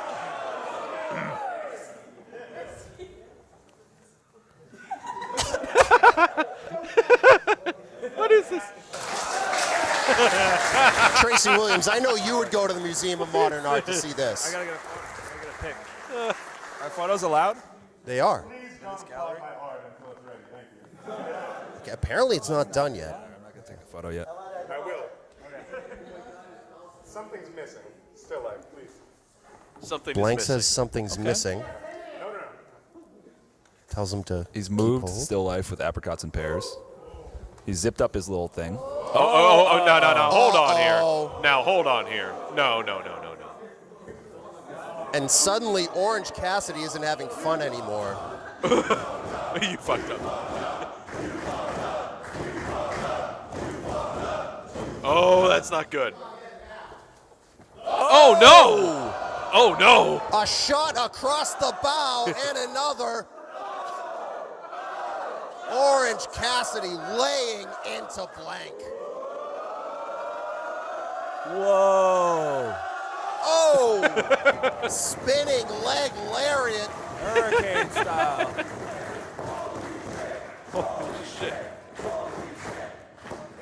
Oh. He's on Ducks the a move. clothesline and another. Whoa. Up and over. Wow! Oh. Hey. Whoa. Oh, hey. Okay. How is it done? Hands in his pocket the whole time, Still. and now he wants his glasses back. I don't blame Still Life for that one. Don't get involved. Protect yourself, Still Life. And Blank must Wait. be reeling. Oh, God. Blank is thinking. Oh, God. Calls for a pause. Wait, what's going on? Oh, no. Oh, no. Oh, and I think that distraction paid off for Blank. Oh, that was a knee lift right to the nose. Huge knee Uh-oh. lift. He's got his glasses? Oh, no. Orange Cassidy on the floor. Hey, come on. Oh, no. Blank's got the sunglasses on Bryce. Still this like one he went off the rails. I mean, it was off the rails before, the but ref it's got off has the the rails in a whole new sunglasses way on. here. He can't see anything. choking Orange Cassidy on the floor. Blank makes it very arrogant cover. Bryce Remsburg distracted. Yeah, but that was by Blank's What? own doing. You know, he pulled Bryce away.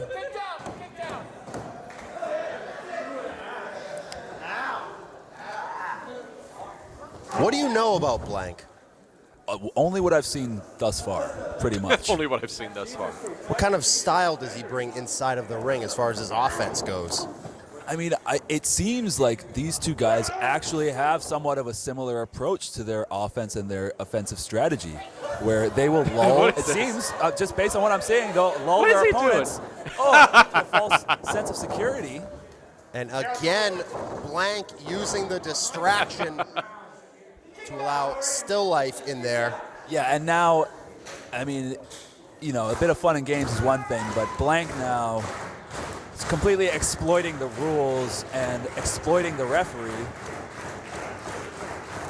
And Blank, it seems, uses mind games as well, as does Orange Cassidy to get ahead. So we have actual wrestling. And moves Orange now. Cassidy coming off maybe the greatest match in Beyond history, defeating David Starr last month. Now has a totally different There's something wrong with my task zipper. at hand. I mean, and again, Blank Why do I care about your zipper? distracting and Still Life in for a quick assist. Bryce, this is weird even by my standards. Orange Cassidy only had to deal with David Starr last month. Now he has to deal with two different people. Beings. Sure. And now Blank taking his time. He does claim to be an artist, but Right hand. there's no art that can define a right hand like that. And that's the same right hand that dropped David Starr and Ooh. got Orange Cassidy back into the match. Uh-oh. But Well, it that's wasn't cute. enough to get him back into this as Blank springboard drop kick, 2 count only. Blank turning some defense into some really interesting offense there, the way he just Yeah, fell the backwards first out of match the ring, was but way grabbed better. This OC's one, arm on the way I out don't know. and wrung the neck against the middle rope. I think it was because of Jarvis coming out Shakara and doing the hugs Beyond are everywhere. tied 1-1 here in this Extreme Warfare Revenge. I'm sure a lot of people out there who have played EWR over the years have definitely done Beyond versus Shakara, so it's like it comes to life here. Comes to a Blank. Still Life. I see what you did there. Apricots and pears, and Blank is looking Aw, to thanks, end this Michoud. one You and wanna pick hear up more another point laughs. for Chikara. Blank almost down. Cassidy with the chop, and now Slap Blank to the hits the chest. mat hard. All right, He what do got we him. got here? Oh, Blank And again another with the distraction referee. from Blank. And Still Life But gingerly Still grabbing Life, the leg. he eats a fist. Oh, low crossbody. Rolls out of the way. Oh, here we go. Spinning Thumbs up. into the Huracan Rana. DDT plants him, cover. Oh. And I think that high crossbody might have been the I don't most know. I'm height not a I've fan of ever it being seen Orange actual Cassidy wrestling. get. I you need might be more right. stupid shit. A lot of extension there. Canadian He's Destroyer. calling for the move that have devastated many a man, but Blank sees it coming. And now he takes the gloves off. Oh, straight across the chest. OC does not like being chopped. Irish whip into the corner. charges, eats the boot. Oh, DDT from the second rope. No, I don't know. Blank out at 2. First match was a lot better. You know? Blank really showing us something here. Some resiliency. Orange Cassidy's going to be facing you in just a high couple rent. of weeks Okay. on New Year's Eve. Given that I defeat Halloween Yeah, I tonight can't be for sober my at this, but correct look at everyone TV dressed in title. hoodies. I am being a little presumptuous Yeah. there. You are being correct because I plan on doing just that. And I plan on seeing Orange Cassidy at New Year's. And Oh, shit. I guess I got my work cut out for me. He's all the way up to the top. Oh, God. But still life saving the day for Blank. Over and over. And it looks like they're going to hightail it out of here.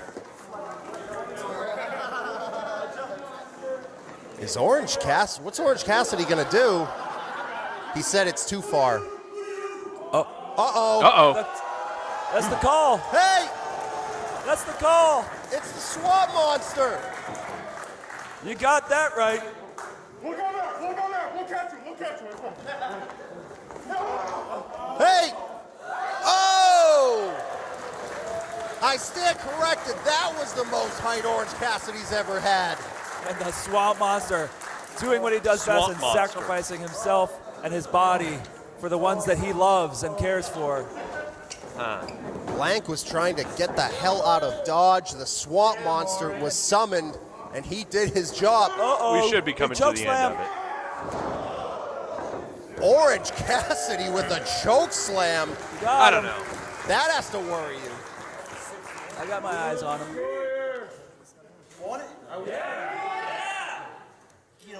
Now I got to worry about the Swamp Monster too. It's time for the Canadian Destroyer! Canadian oh my Destroyer. God, still alive. And still Oh, God. like back in the ring So again. much. Uh-oh. Oh, no. Oh! Okay. That's Well, funny. we got a Canadian That's gotta be it. Destroyer, No. but Blank out at 2.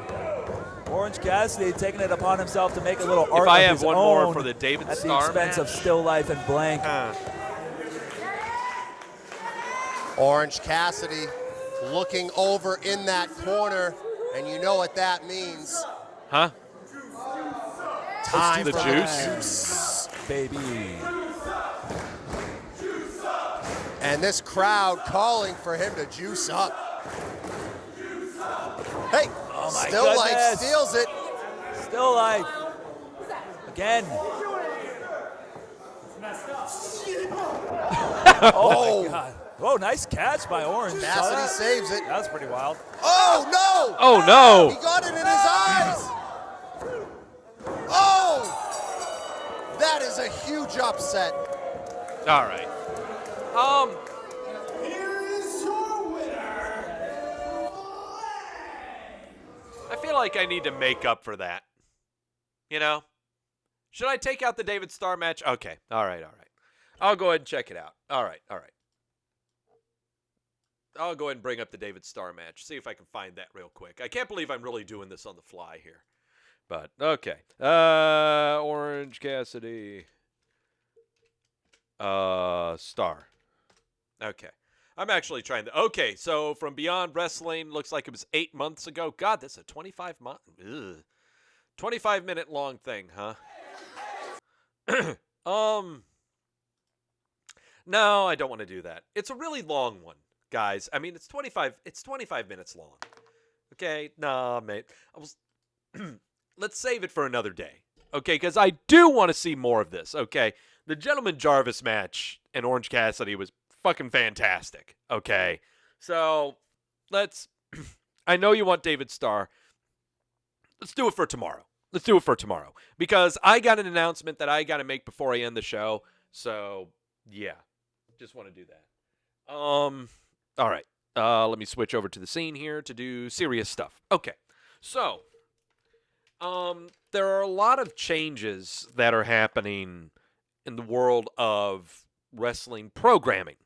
You know, for example, NXT, AEW. But the biggest one is NXT. NXT starting September 18th is going to be moving, well, to USA Network. It's going to be a 2-hour show. It will be every Wednesday at 8 o'clock until 10 o'clock, competing with me on my show. So, that leads me to asking, what am I going to do? You know? And not just that, but AEW starts on Wednesdays at 8 o'clock now, coming up in October. So, what do I do? So, here's the thing.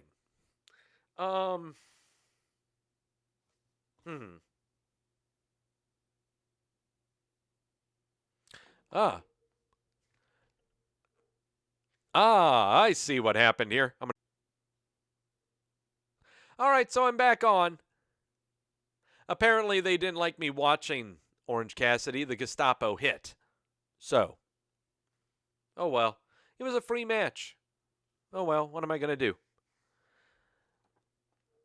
Nah, I'm back on. You guys back on? Tell me if I'm back on. Tell me if I'm back on, guys. Am I back on? Come on. Tell me I'm back online.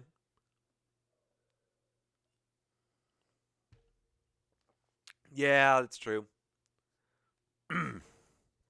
Yeah, it was all copyrighted, guys. Yeah, I should have done it on Twitch. Yeah, I should have done it on Twitch. Let me see.